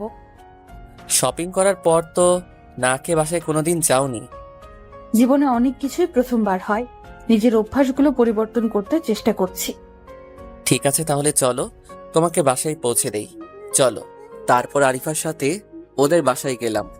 আরিফার মা বলল, পারভেজ, বসো, আমি নাস্তা নিয়ে আসি। না আন্টি, আমার খিদে নেই। তা হয় না, তোমাকে খেতেই হবে। আন্টি নাস্তা আনলো, কিন্তু আমি মুখে নিয়ে বসে আছি।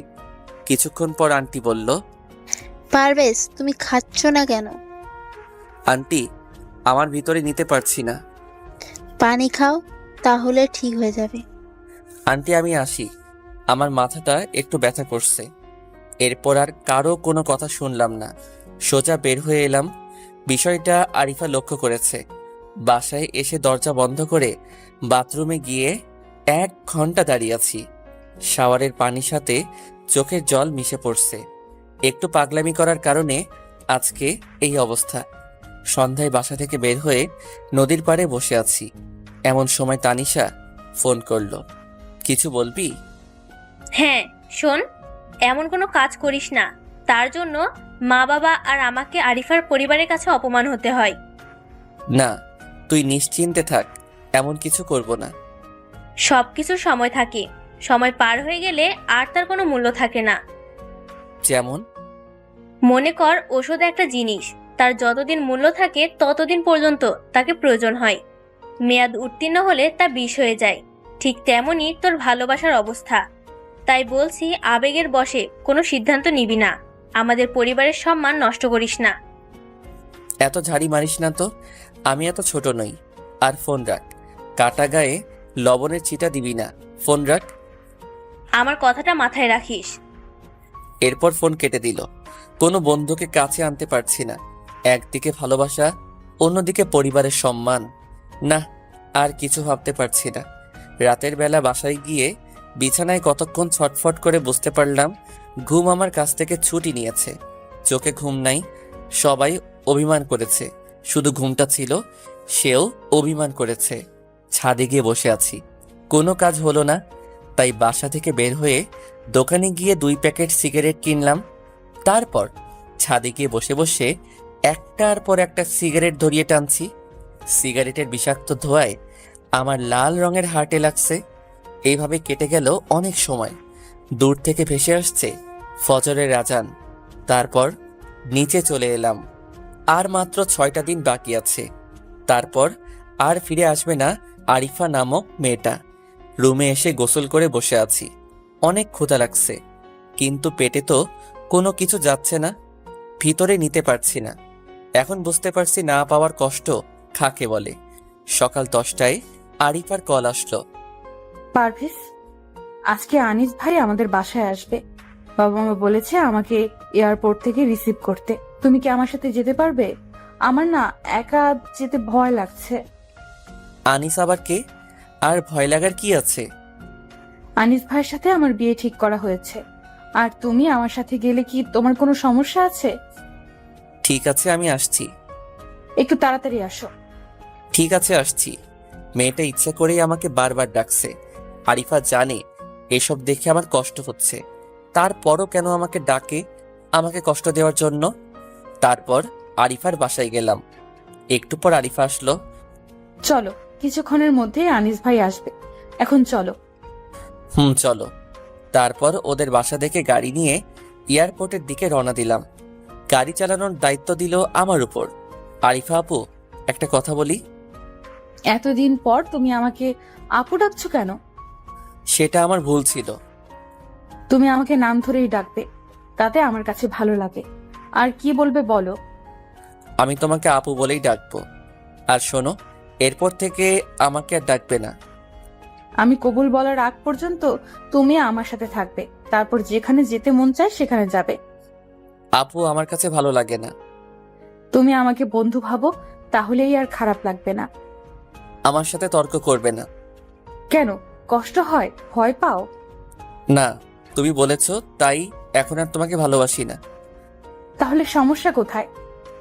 আমার কাছে ভালো লাগে না, তাই বলছি। সত্যি কথা বলতে আমার কোনো ছেলে বন্ধু নেই, তাই বাধ্য হয়ে তোমার সাহায্য নিতে হচ্ছে। কিছুক্ষণ পর তো তোমার জীবন চলার বন্ধুকে পেয়ে যাবে, তো আর নতুন করে বন্ধুর কোনো প্রয়োজন হবে না। আমি বিয়ের আগ পর্যন্ত তোমাকে পাশে চাই। কথা বলতে বলতে এয়ারপোর্টে চলে গেলাম। কিছুক্ষণ পর একটা ছেলে আসলো। আনিস ভাই, কেমন আছেন? ভালো, তুমি কেমন আছো? অনেক ভালো আছি। দাঁড়াও, আমার সাথে আমার ছোট বোন এসেছে, একটু অপেক্ষা করো, তারপর যাব। আনিস ভাই, ও পারভেজ। হাই। হ্যালো। কেমন আছেন? অনেক ভালো আছি। মন চাইছে খুশির চোটে বিয়ার খাই। আরে ভাই, আপনি তো আমার মনের কথা বলে দিছেন। তবে আমি বিয়ার খাই না, মদ খাই। নিয়মিত চলে, তবে রাতের বেলা। আমার মুখের দিকে তাকিয়ে আছে।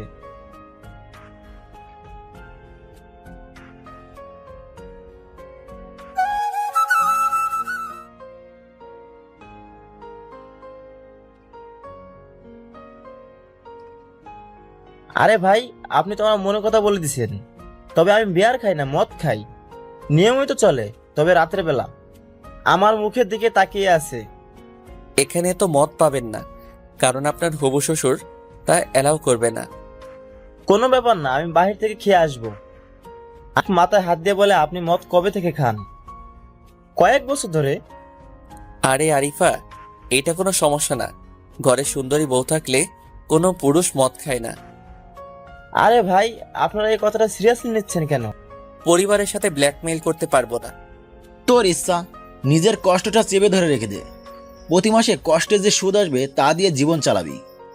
সাইদ পরিবারের মান সম্মান আমার জন্য নষ্ট হওয়ার চেয়ে আমি মরে যাব। সাইদ আমার দিকে তাকিয়ে আছে, দেখতে পেলাম ওর চোখের কোণে হালকা পানি আসছে। কিরে সাইদ, কাঁদছিস কেন? তুই অন্যের ভালোবাসার জন্য কত অভিনয় করতে পারিস, আর নিজের বেলায় এত কঠিন হিসাব করতে পারিস? এইসব কথা বাদ দে। এমন সময় আরিফা ফোন করলো। পারভেজ, তুমি কোথায়? এই তো বন্ধুদের সাথে আড্ডা দিচ্ছি। ও, তুমি তো খুশি মনে হয়, তাই বন্ধুদের সাথে আড্ডা দাও। খুশি হবার মতোই কথা। তুমি কি আমার সাথে রাগ করলা নাকি? আমি রাগ করলেই কি তোমার কিছু আসে যায়? একটু বাসায় আসো, তোমাকে নিয়ে আজকে গহনা কিনতে যাব, সাথে আনিস ভাই যাবে। মাঝখানে আমাকে টানাটানি করছো কেন? খাবার মেয়ে, হাড্ডি হতে চাই না। तेरे को किसने बोला है कि तू कबाब में हड्डी है? कोई नहीं बोला, मैंने समझ लिया। तू इस वक्त कुछ ज्यादा ही सोच लिया। আমি আসতে পারবো না। তাহলে আমার হাত কাটবো। কাটো। তোর হাত কাটবো। তুমি আমাকে তুই তুই করে বলছো কেন? এমনি, এখন আয় তো। আমি যাব না। তুমি শপিং করবে, কিন্তু মাঝখানে আমাকে কেন ডাকবে? বিয়ের আগে যেন আনিস ভাই আমার কাছে ঘেঁষতে না পারে, সেটার প্রোটেকশন তুমি। বাহ, তাহলে তো মনে হয় আনিস ভাই অনেক রোমান্টিক। তোমাদের প্রতি বছর বাচ্চা হবে? আমি প্রতি বছর বাচ্চা নিয়ে বাচ্চার ফার্ম দিব, না হয় ফিশারি দিব। দিও। অনেক হয়েছে, এবার আসো তো। তোমার বারান্দায় আসো, দেখো আমি চলে আসছি। ভেতরে আসো। ভিতরে গিয়ে বসলাম। একটু পর আফিফা আসলো। হাই পারভেজ, কেমন আছো? ভালো, তুমি কেমন আছো? এমন সময় আরিফা নিচে আসলো। পারভেজ, তোমার মোবাইল নাম্বারটা দিবে? কেন? কথা বলবো। নাম্বার দিলাম। আরিফা আমাদের দিকে চেয়ে আছে। পারভেজ, চলো শপিং এ যাব। আমারও কিছু কেনাকাটা করতে হবে। আমরা তো গহনার দোকানে যাব। আমারও তো গহনা দরকার। তুমি পরে গিয়ে কিনবে। ভাইয়া তোমাদের সাথে যাবে না, আরিফা একটু রেগে গিয়েছে। তোর ভাই নিচে দাঁড়িয়ে সিগারেট খাচ্ছে। তুমি তো যাবা ভাইয়ার সাথে, পারভেজ এর সাথে গেলে তোমার সমস্যা কোথায়? ঠিক আছে, চলো। আমি মনে মনে বলি, পাইছি, আর কোনো চিন্তা নাই। আরিফাকে দুর্বল করার জায়গা। আফিফা হবে আমার তুরুপের তাস। আফিফা আর আমি আবারও গাড়ির সামনে বসলাম। আনিস আর আরিফা আবারও পিছনে। পারভেজ ভাই রোমান্টিক একটা গান ছাড়েন। তুমি তোমার ফোন থেকে বাজাও, ব্লুটুথ চালু করে দিলাম। আফিফা গান ছাড়লো। তুমি আমায় এত ভালোবাসো সে কথা আগে তো বুঝিনি। তুমি আমার কাছে কেন আসো, আমি তার মানে তো খুঁজিনি। পারভেজ, তুমি দেখতে অনেক সুন্দর। তুমিও দেখতে অনেক সুন্দর, মনে হচ্ছে কোনো পরী। আফিফা একটু লজ্জা পেল। তা পড়ি যখন, তখন ডানা লাগিয়ে দাও। আমার স্বপ্নের পরী আরো বেশি সুন্দর, কিন্তু আমার স্বপ্নগুলো মনে হয় স্বপ্নই থেকে যাবে। পারভেজ, তোমার গার্লফ্রেন্ড আছে? আমার গার্লফ্রেন্ড আছে, তবে তাকে আটকানোর উপায় আমার জানা নেই। দেখেন পারভেজ ভাই, আমি কোটিপতি বাবার মেয়ে, আমি মনের কথা চেপে রাখতে পারি না। আপনি যদি রাজি থাকেন তাহলে ভাইয়ার বিয়ের পর আমি আপনাকে আমার বাবার সাথে দেখা করাতে চাই। আমি আপনাকে ভালোবেসে ফেলেছি, আর আপনার বিষয়ে আমি ভাইয়ার সাথে কথা বলেছি। কিরে ভাইয়া, তোর সাথে কথা বলিনি? হ্যাঁ পারভেজ, তোমাকে দেখে আমার অনেক পছন্দ হয়েছে, আর দেখলাম আরিফা তোমার ফ্রেন্ড, তাই আমি আর আপত্তি রাখিনি। আমি একদম চুপ করে আছি। এই, তোমরা চুপ করবা প্লিজ। আনিস ভাই, গাড়িটা আপনি চালান, আমি পিছনে বসি। তোমার কি কোনো সমস্যা হচ্ছে? হ্যাঁ, একটু মাথাটা ধরেছে। কখন থেকে তোমার মাথা ব্যথা করছে? এই তো কিছুক্ষণ। তারপর পিছনে গিয়ে বসলাম। তোমার মাথা টিপে দেই? দরকার নেই। এরপর দেখলাম আমরা শপিং মলে এসে গেছি। তোমরা ভিতরে যাও, আমি গাড়িতেই থাকি। তুমি আমার সাথে চলো। না, তুমি যাও। আমার কথার কোনো মূল্য নাই তোমার কাছে। ঠিক আছে চলো। এরপর ভিতরে গেলাম। আরিফা, আমি পছন্দ করে দেই, তুমি নাও। হয়েছে ভাই, আপনি পছন্দ করে দিলে কাজ শেষ। আমি আর পারভেজ মিলে পছন্দ করি, আপনি আপনার বোনের জন্য কিনেন। আমার কোনো মূল্য নাই তোমার কাছে, তাহলে আমাকে কেন বিয়ে করছো? বিয়ের আগ পর্যন্ত আমি কি খাবো, কোথায় যাব, তা একান্তই আমার ব্যক্তিগত ব্যাপার। আমার ব্যক্তিগত বিষয় নিয়ে মাথা ঘামানোর প্রয়োজন নেই। আরিফ আপু, তোমাকে শুরু থেকেই দেখছি তুমি আমাদের সাথে অদ্ভুত আচরণ করছো। তোমার সমস্যা কি? তোমার যদি আমাকে বিয়ে করতে কোনো আপত্তি থাকে তাহলে বলতে পারো। শুনুন, আমি কিভাবে চলি, কিভাবে চলতে আমার ভালো লাগে, তা আমিই ঠিক করব। এখানে ঝগড়া করার কি আছে? আনিস ভাই, আপনি আরিফার জন্য আলাদাভাবে গহনা কিনেন, বিয়ের পর তা উপহার দিবেন। একদম ঠিক বলছেন পারভেজ, এই জন্য আপনাকে প্রথম দেখাতেই ভালোবেসে ফেলেছি। আসিফা, তোমাকে একটা মাইক এনে দেই, তুমি তা পুরো শহরের মানুষকে বলো যে তুমি পারভেজকে ভালোবাসো। কথা বন্ধ করো, এখন চলো, যার যার পছন্দ মতো কিনো। এমন সময় আনিসের একটা ফোন এলো। ফোন আসার সাথে সাথে আমাদের থেকে সাইডে চলে গেল আর বলল এখনই সে চলে যাবে, ইমার্জেন্সি কাজ পড়েছে। তা আপনার কি কাজ পড়েছে? একটা গুরুত্বপূর্ণ কাজ। আফিফা কথাটা ঘোরানোর চেষ্টা করে বলল হয়তো ব্যবসার জন্য। হ্যাঁ হ্যাঁ, আমাকে এখনই যেতে হবে। ঠিক আছে আসেন, কিন্তু চলেন একটা সেলফি তুলি। সেলফি তুলে ফেসবুকে আপলোড দিলাম। সাইদকে ফোন দিয়ে বললাম তুই আরিফার বাসার সামনে যা আর আনিসকে ফলো কর। গহনা কিনে আমরা রেস্টুরেন্টে খাওয়া দাওয়া করছি। আমি আরিফাকে চোখ টিপ দিয়ে বললাম আমাকে বিরক্ত করো না, আমি আফিফার সাথে কথা বলি। আরিফা মুচকি হাসি দিয়ে বলল কোনো সমস্যা নাই। আমি আফিফার হাত ধরে বললাম আফিফা, আমি তোমাকে ভালোবেসে ফেলেছি। আই লাভ ইউ জানেমান। তোমাকে না পেলে বলো আমাকে, না পেলে কি করবে?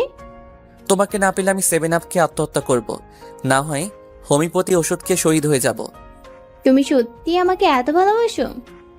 তুমি কি তোমার ওই রূপ কখনো আয়নায় দেখোনি? তোমার মুখের এই হাসি, আহ যেন আকাশের চাঁদ। কে বলে তুমি নিভে যাও, আমি আলো ছড়াই। তোমার এই চুল, আহ মনে হয় পাহাড়ের বুকে ঝর্ণার জল। আফিফা একটু মুচকে এসে বলল যাও, তুমি বাড়িয়ে বাড়িয়ে বলছো। তোমার জন্য লিখবো আমি হাজার হাজার কবিতা, কুচু লিখবো। তোমার বুকে মাথা পেতে কাটিয়ে দিব দিনের বেলা। মিললো না তো বলো, রাতে বেলা। না পাগলি, রাতের বেলা তোমার রূপ দেখে দেখে কাটিয়ে দিব। তাহলে আমাকে প্রপোজ করো। আরিফা তুমি একটু বাহিরে যাও। আরিফা বাহিরে গেল। আমি আফিফার হাত ধরে হাতে একটা চুমু দিয়ে বললাম আই লাভ ইউ আফিফা, আমি তোমাকে ভালোবাসি ভালোবাসি ভালোবাসি ভালোবাসি। আমিও তোমাকে ভালোবাসি। আচ্ছা, একটা লিপ কিস দাও এখন। এখানে সম্ভব না পাগলি। না, এখনই দিতে হবে। টুপুস করে একটা লিপ কিস দিয়ে বললাম এবার হয়েছে পাগলি? আমি তোমাকে জীবনের চেয়েও বেশি ভালোবাসি। জীবনটা তোমার কাছে রেখে দাও, ভালোবাসাটা আমাকে দিয়ে দাও। আর আজকে রাতে তুমি একটু বাহিরে আসবে, তোমার সাথে আমার কিছু কথা আছে। ঠিক আছে, আসবো, তবে দুষ্টুমি করবে না কিন্তু। বিয়ের আগে এইসব আমি পছন্দ করি না। তুমি তা বলো, আমি রাজি। এখনই বিয়ে করি চলো। না, আনুষ্ঠানিকভাবে বিয়ে করব। অবশ্য বিয়ের আগে তুমি হালকা বোনাস পাবে। ঠিক আছে, তুমি আমাকে ভালোবাসো না তা পরিষ্কার করে বললেই পারতে, এত ঘুরিয়ে ফিরিয়ে বলার কি আছে? রাগ করো না, আরিফা আপু যদি জানতে পারে তাহলে তোমার সাথে রাগ করবে।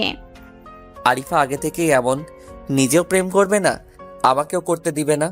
বলো তো আফিফা, আমার এই কচি শশার মতো জীবন এইভাবে যায়? আজ প্রথম তোমাকে কিস করলাম, আজকে তুমি আমার জীবনকে ধন্য করে দিলে।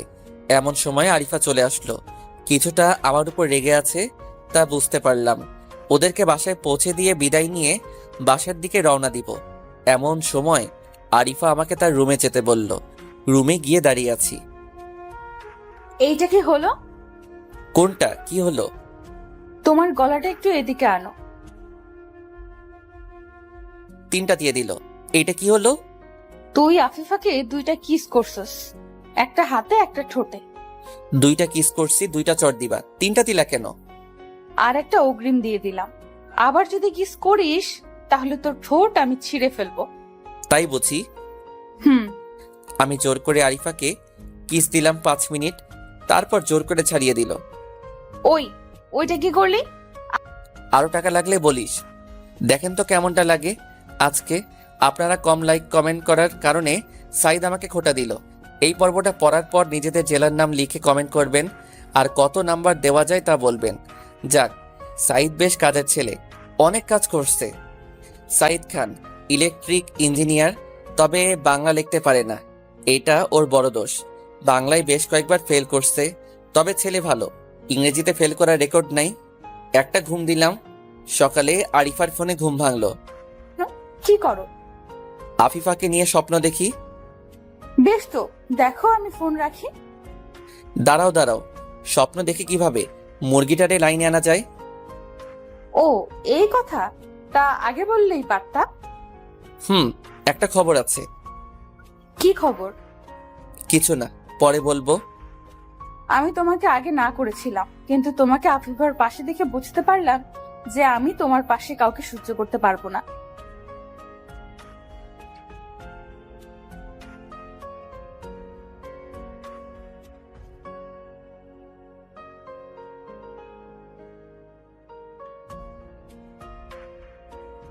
আমি তোমাকে আগে না করেছিলাম, কিন্তু তোমাকে আফিফার পাশে দেখে বুঝতে পারলাম যে আমি তোমার পাশে কাউকে সহ্য করতে পারবো না। আহারে, সিনিয়র আপুর কথা শোন। আমাকে অন্য কারো কাছে সহ্য করতে পারে না। কি ভালোবাসা রে, ভালোবাসার চোটে গালে থাপ্পড় মারে। ওই ফাজলামি করো না তো, পারলে আমাদের বাসায় একবার এসো। অনেক গেছি গো, আপনি পারলে আজকে আমাদের বাসায় আসেন। তোমার মা বাবাকে গিয়ে কি বলবো? তারা যদি জানতে চায় কেন আসছো? বলবা বিয়ের দাওয়াত দিতে আসছো। বিয়ের দাওয়াত তো আগেই দিয়ে আসছি। ওই ফকিন্নি, বলবি তানিশার সাথে দেখা করতে আসছিস। ওই, তোমার মুখের ভাষা এত খারাপ কেন? আমি করলা দিয়ে বেশি ভাত খাই, তাই আমার মুখের কথা তিতা। তবে গতকাল কিন্তু অনেক মিষ্টি খাইছি। তোমার ঠোঁটে যা মিষ্টি আছে, বাপরে বাপ। আবার বাজে কথা। এইসব কথা আমার কাছে ভালো লাগে না। বিয়েই তো করে এইসব করার জন্য। সামনে পাইলে থাপ্পড় দিয়ে দাঁত ফেলে দিতাম।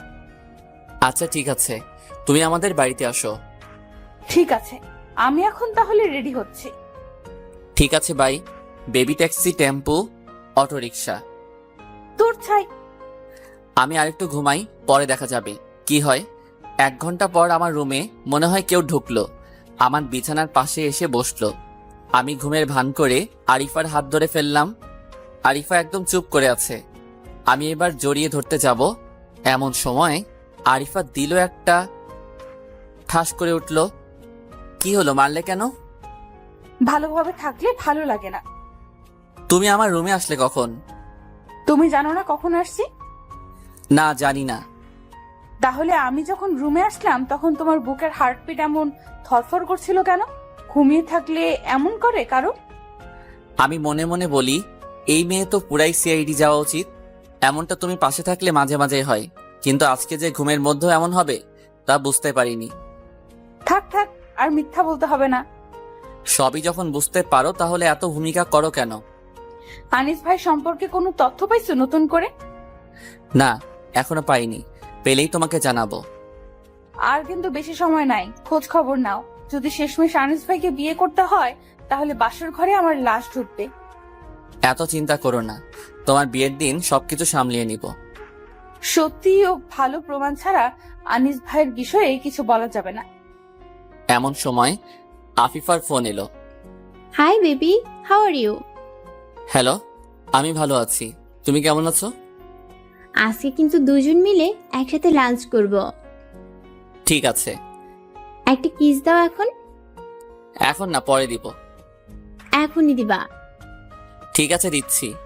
মোবাইলটা হাতে নিয়ে আরিফার সামনে দাঁড়িয়ে আরিফার গালে একটা চুমু দিলাম, আর ওইদিকে আফিফা ভাবছে ওকে চুমু দিছি। ফোন কেটে দিয়ে আবার আরিফার দিকে তাকালাম, আবার একটা মারছে। এইটা আবার কেন? এইসব চলছে তাহলে? এইটা তো মোবাইলে ছিল। রাখ তোর মোবাইল। তুই যদি স্বপ্নে অন্য কোনো মেয়েকে কিস করিস তাহলে তোর খবর আছে। এইটা তো নাটক করছি। নাটকের নাম করে মেয়েদেরকে চুমু খাওয়া? ব্যাস, অনেক বলে ফেলছো। এই টর্চার আমার উপর আর করবে না, আমার কাছে ভালো লাগে না। তাহলে নিজেকে একটু ভালো করে ফেলো, তাহলে মারের জায়গায় কিস করব। দরকার নাই তোমার কিসের। আহারে বাবুটা আমার রাগ করে, এই বলে একটা চুমু দিল। তাহলে কি নিয়ে যেন কথা বলছিলাম? ও চিন্তা করো না, সবকিছু সামলিয়ে নিব। ওরে বাটপার, কিস পাবার জন্য এত নাটক? আরিফা, আনিস ভাইয়ের বাসা কোথায়? ঢাকায়। কিশোরগঞ্জ কি কোনো আত্মীয় বাড়ি আছে? তেমন কেউ নেই, তবে আনিস ভাইয়ের একটা বান্ধবী আছে। সে আনিস ভাইয়ের সাথে বিদেশে পড়াশোনা করেছে এক সময়। এক সময় তাদের মাঝে ভালো বন্ধুত্ব ছিল মনে হয়। এখন কি হয়েছে? এখন মনে হয় কোনো যোগাযোগ নেই। ও, তোমাকে অনেক ধন্যবাদ, তুমি বাসায় যাও। আমি তো তোমাকে নিয়ে একটু বাহিরে যাব বলে ভেবেছিলাম। ঘুরে বেড়ানোর অনেক সময় পাবে, আপাতত আমার কিছু কাজ আছে, তা করতে হবে। তোমাকে নিয়ে পরে ঘুরতে যাব ইনশাল্লাহ। তোমার আবার কিসের কাজ? তুমি বুঝবে না। আসিফার সাথে দেখা করবে নাকি? দেখা করব, তবে বেশিক্ষণ থাকতে পারবো না, এক জায়গায় যেতে হবে। তুমি কি আমার থেকে কিছু লুকাচ্ছ? তুমি একটু ঠান্ডা হও, আমাকে একটু সময় দাও, রাতে তোমার সাথে দেখা করব। প্রমিস করছো তো? হ্যাঁ, প্রমিস করছি। তারপর আমি বাসা থেকে বের হয়ে আফিফাকে ফোন দিলাম। কই তুমি? বাসায় কোনো প্রয়োজন আছে? আজকে তোমাকে একটা জায়গায় নিয়ে যাব, এখন তুমি আসো। ঠিক আছে, আমি আসছি, তুমি হাইওয়ের পাশে অপেক্ষা করো। ঠিক আছে, বেশি সময় নষ্ট করবে না। তুমি ঠিক আছো? তারপর আধা ঘন্টা পর আসলো। এত দেরি করলে কেন? রেডি হতে আর রাস্তায় যে সময়টুকু গেছে সেই সময়টুকুই লেগেছে, সেজন্য আমি সরি। ঠিক আছে, আর কখনো দেরি করবে না। আর কখনো দেরি করব না, কথা দিলাম। এবার একটু হাসো তো। আচ্ছা, তুমি কি তোমার ভাইয়ের মতো আনরোমান্টিক নাকি রোমান্টিক? আমি তো রোমান্টিক, আর ভাইয়া কোথায় আনরোমান্টিক? ভাইয়াও রোমান্টিক মানুষ। সারা জীবন সিঙ্গেল থেকে এখন বিয়ে করেছে, এটাকে রোমান্টিক বলে? আরে তুমি জানো না, ভাইয়ের গার্লফ্রেন্ড আছে। আমার সাথে মিথ্যা বলো। আরিফার সাথে তোমার ভাইয়ের বিয়ে, আর বলছো গার্লফ্রেন্ড আছে? মজা করো আমার সাথে? আফিফা কিছুটা গুছিয়ে নিয়ে বলে। আমি অত কিছু বলতে পারবো না। ও ঠিক আছে, কোনো সমস্যা নেই, আমি এখন আসি। এই তো এখন এলাম, আর এক্ষুনি চলে যাবে? তুমি এখন বললে তুমি এত কিছু বলতে পারবে না, তাই চলে যাচ্ছি। আমার বাবুটা রাগ করতে পারে? আচ্ছা বলো, কি জানতে চাও? আনিস ভাইয়া ওই দিন চলে গেল কেন? আর তার গার্লফ্রেন্ড আছে, তাহলে আরিফাকে বিয়ে করার কি দরকার আছে? আসলে ভাইয়া দেশের বাইরে থাকার সময় একটা মেয়ের সাথে প্রেম করত, ও সেই মেয়েটা ওই দিন ফোন দিয়েছিল, তাই চলে গেছে। আমি আফিফার হাত ধরে আমার বুকের উপর রেখে বললাম, জান আমার, ভালোবাসার কসম লাগে, তুমি তোমার ভাইয়ের ঘটনাটা বলো, মিথ্যা বললে কিন্তু আমি মরে যাব। আফিফা কান্না করতে শুরু করলো। কি হলো, তুমি কান্নাকাটি করছো কেন? তুমি ভালোবাসার কসম দিলে, এখন আমি তোমাকে মিথ্যা বলতে পারবো না, এমনটা কেন করলে? তুমি কি আমার সাথে মিথ্যা বলছো কখনো? না। আমার জান, আমার কলিজার টুকরা, বলো না তোমাকে ভালোবাসি। তোমার পরিবারের সদস্যদের বিষয়ে কিছু না জানলে কি হবে? ভাইয়া বিদেশে একটা মেয়েকে ভালোবেসে ফেলেছিল, তারা বিয়েও করেছে, কিন্তু মেয়েটাকে আমাদের পরিবারের কেউ মেনে নিতে পারবে না, কারণ মেয়েটা মুসলিম না। তোমাদের পরিবারের আর কে জানে যে তোমার ভাই বিয়ে করেছে? আর কেউ জানে না, শুধু আমি জানি। ছাদে একদিন কথা বলার সময় আমার কাছে ধরা খেয়েছিল, তারপর সব ঘটনা আমার কাছে বলে। এই বিয়েতে ভাইয়ার তেমন ইচ্ছে নেই। তাহলে যদি কোনোভাবে এই বিয়েটা আটকে দিতে পারি, তাহলে কি তোমার ভাইয়ের কোনো আপত্তি আছে? কিন্তু বাবা মাকে কিভাবে মানাবে? আর বিয়েটা ভেঙে গেলে আরো বেশি ভালো হবে। ভাইয়ার একটা বাচ্চা হয়েছে মনে হয়। ঠিক বলছো, তোমার ভাইয়ের একটা বাচ্চা হয়েছে। ওই দিন যখন চলে গিয়েছিল, তখন তোমার ভাবি ফোন দিয়েছিল, সে তার বাচ্চা দেখার জন্য আমাদের কাছে মিথ্যা বলেছিল। আর তোমার ভাবি কিশোরগঞ্জের একটা ক্লিনিকে ভর্তি আছে। তুমি এত কিছু জানো কিভাবে? আমি আমার বন্ধুকে তোমার ভাইয়ের পিছনে পাঠিয়েছি, ওই সব কিছু আমাকে বলেছে। কিন্তু তোমার এত কিছু জেনে লাভ কি? তোমাকে এখন কিছু বলতে পারবো না, সময় হলে সবকিছু বলবো। তুমি কি ভাইয়াকে ফলো করছিলে? হুম। ভাইয়াকে ফলো করে তোমার কি লাভ? আমি আমার লাভ ছাড়া কারোর সাথে কথা বলি না, আর তোমার ভাইয়ার পিছনে লোক লাগানো যথেষ্ট কারণ আছে। এইটা তুমি কোনোভাবেই ঠিক করনি। আমি তোমাকে অনেক বিশ্বাস করেছিলাম, তুমি আমার ভাইয়ের পিছনে লোক লাগিয়ে দিয়েছো। একটা মেয়ে তার পরিবার ছেড়ে সারা জীবনের জন্য চলে যাবে একটা ছেলের কাছে। সেই ছেলেটা যদি বিবাহিত হয় বা অন্য কাউকে ভালোবাসে, শুধুমাত্র ফ্যামিলির কথা চিন্তা করে বিয়ে করে, তাহলে যেই মেয়েটা সেই ছেলেটাকে বিয়ে করে, সেই মেয়েটার জীবনটা নষ্ট হয়ে যাবে। আর আরিফা আমার খুব কাছের মানুষ। আরে শালি দুলাভাইয়ের মাঝে এমন হয়? তাহলে তুমি কি আমার সাথে এখন কিশোরগঞ্জ যেতে পারবে? কিশোরগঞ্জ এখন গেলে কি হবে? তোমার ভাইয়া আর তোমার ভাবিকে ফিরিয়ে আনবো, আর তোমার ভাইয়ার সন্তানকেও। যদি বাসায় কোনো কিছু হয় তাহলে কিন্তু এর দায়ভার আমি নিতে পারবো না।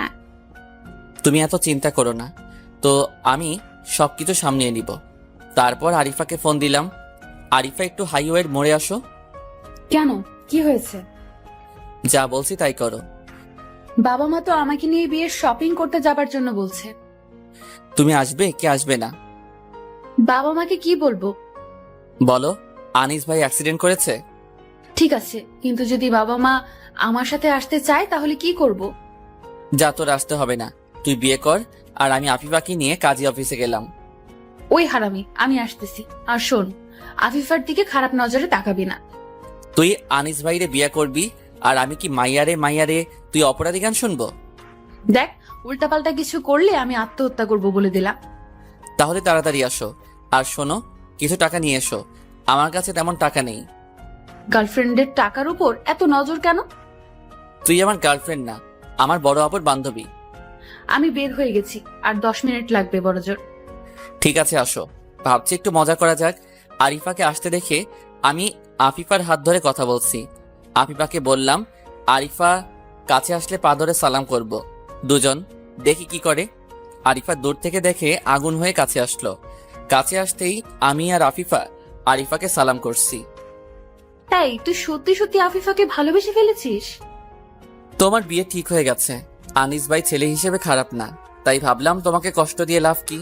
তোমার পরিবারের বাইরে তুমি যেতে পারবে না, আমিও আমার পরিবারের বাইরে যেতে পারবো না, তাই ভাবছি বিয়েটা করে নিব। আমাদের জন্য দোয়া করবেন আপু। আরিফা চুপ করে দাঁড়িয়ে আছে। আমাদের বিয়ের সাক্ষী পাচ্ছি না, তুমি আমাদের বিয়ের সাক্ষী হবে। আর সাইদ দুজন মিলে আমাদের জন্য দোয়া করবে। বিয়েতে বড়দের দোয়ার প্রয়োজন হয়। আপু, তুমি খুশি হওনি? আরিফা চোখের পানি ছেড়ে দিয়ে বলছে, আমি খুব খুশি হয়েছি। কথাটা বলেই আমার গালে থাপ্পড় দিতে যাবে, এমন সময় আফিফা আরিফার হাত ধরে ফেলে। ছি ছি আপু, তুমি পারভেজকে মারছো কেন? তুই আমার সামনে থেকে সরে যা, আমি পারভেজকে খুন করে ফেলবো, শালা চিটার বাটপার।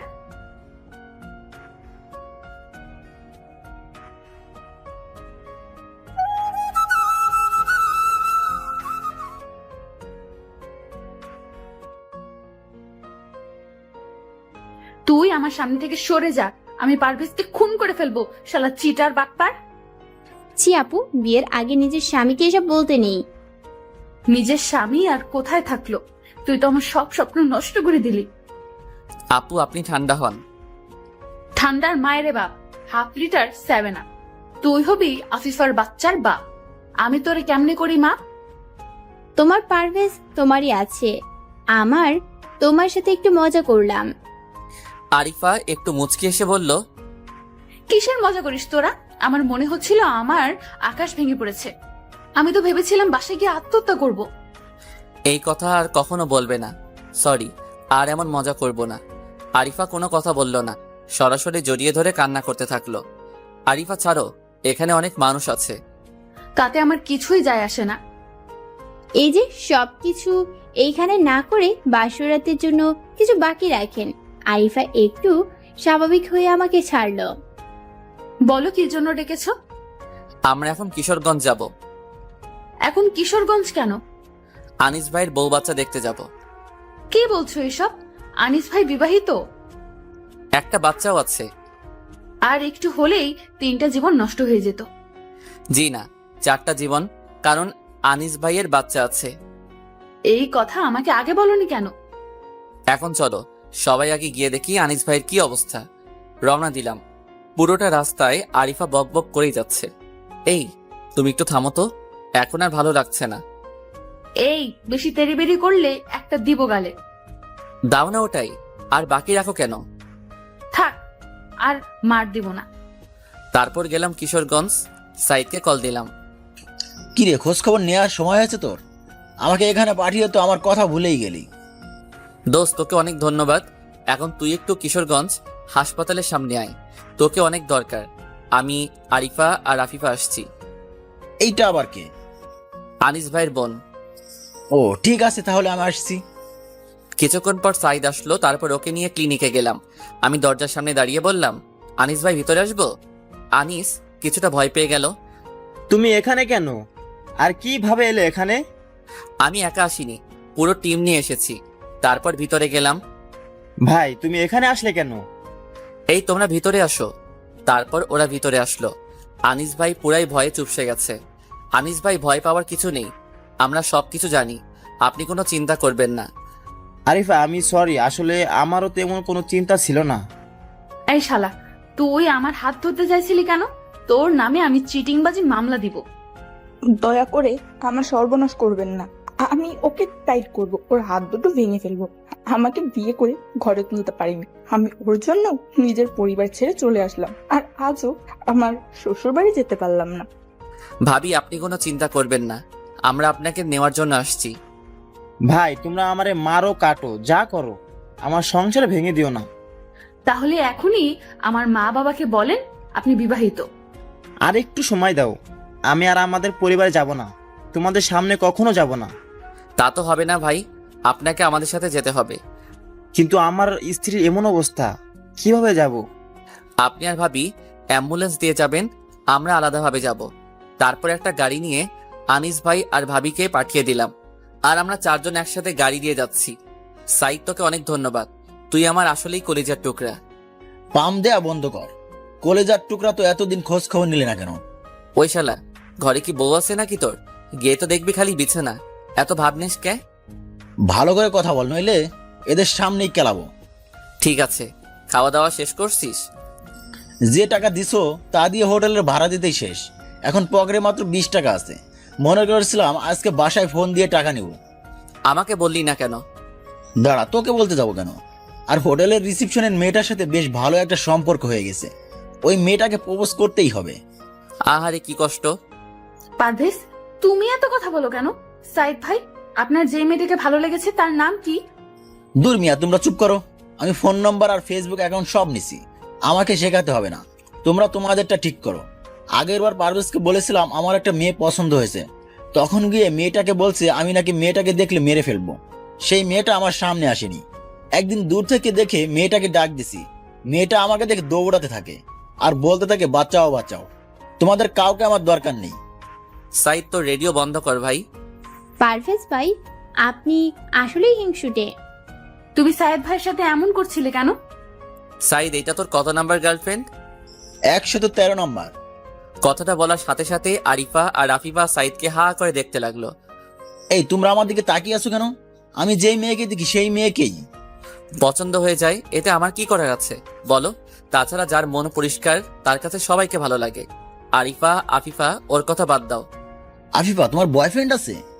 না, কেন? আমি তোমাকে ভালোবেসে ফেলেছি। এইটুকু সময়ের মধ্যে তুমি আমার মন কেড়ে নিয়েছো। আপনি আমার ধর্মের ভাই, আপনি আমাকে বোনের নজরে দেখবেন। কিভাবে নিজেকে সরিয়ে রাখবো? তোমার সুন্দর চুল, গোলাপের পাপড়ির মতো ঠোঁট, মায়াবী চোখ, চাঁদের মতো মিষ্টি হাসি, সব মিলিয়ে আমি তোমাকে অনেক ভালোবাসি। পারভেজ, সাইদকে দেখে রেখো। তুমি ঠিক বলছো।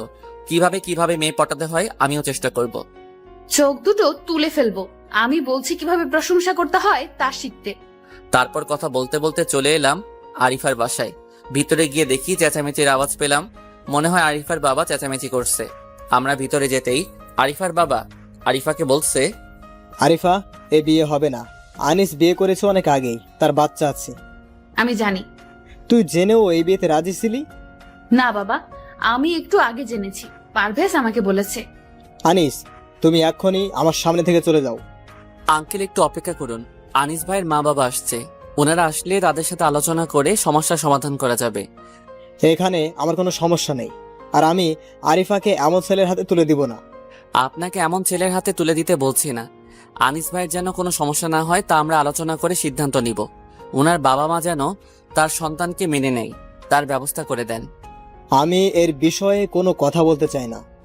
আঙ্কেল, আপনি যদি আনিস ভাই ও তার পরিবারকে অপমান করেন তাহলে তো আনিস ভাইয়ের বাবা মা তাকে বাসা থেকে বের করে দিবে, আর আপনি যদি স্বাভাবিকভাবে কথা বলেন তাহলে তারা কিছুটা মেনে নিবে।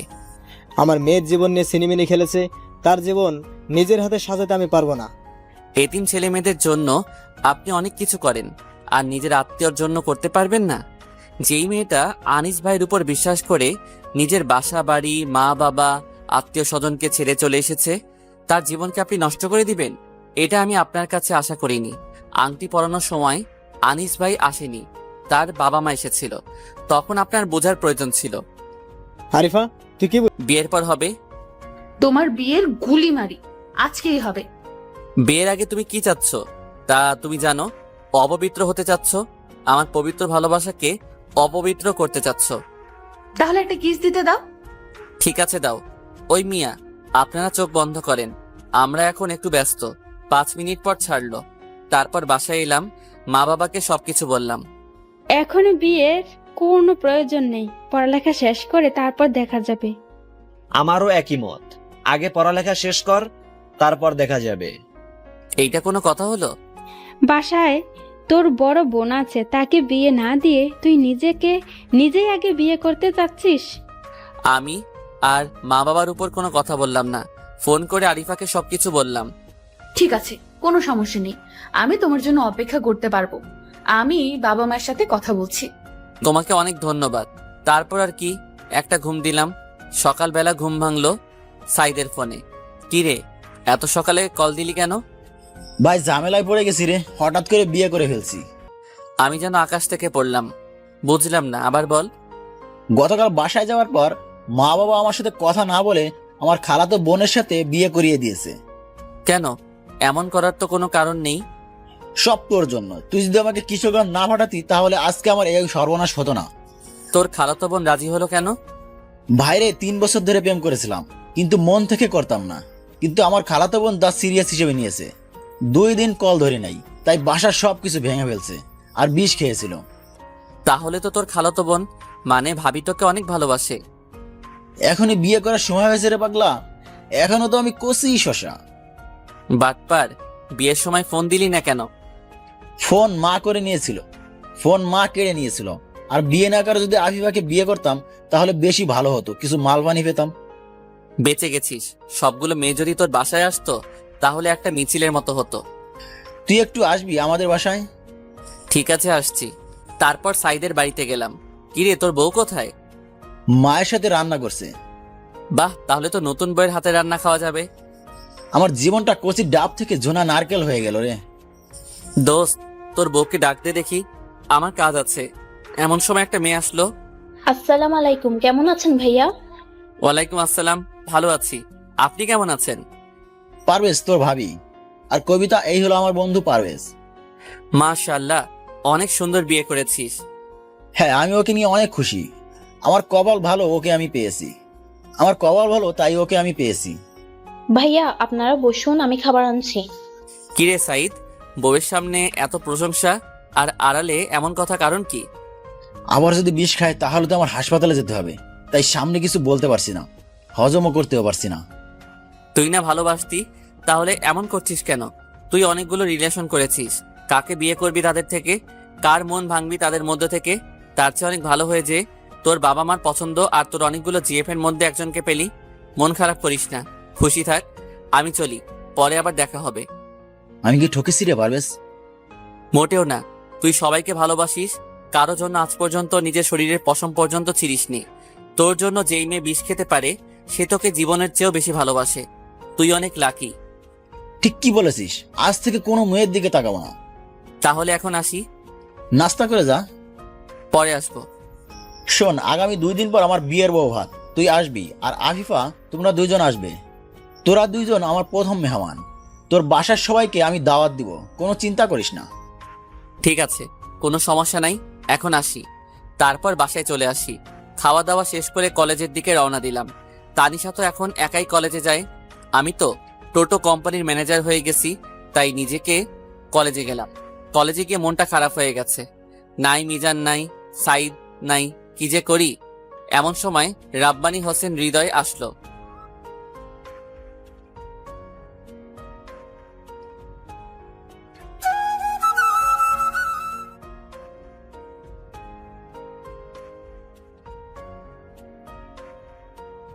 ঠিক আছে, কোনো সমস্যা নাই, এখন আসি। তারপর বাসায় চলে আসি। খাওয়া দাওয়া শেষ করে কলেজের দিকে রওনা দিলাম। তানিশা তো এখন একাই কলেজে যায়। আমি তো টোটো কোম্পানির ম্যানেজার হয়ে গেছি, তাই নিজেকে কলেজে গেলাম। কলেজে গিয়ে মনটা খারাপ হয়ে গেছে। নাই মিজান, নাই সাইদ, নাই, কি যে করি। এমন সময় রাব্বানী হোসেন হৃদয় আসলো। আমার 1 ক্লাস জুনিয়র।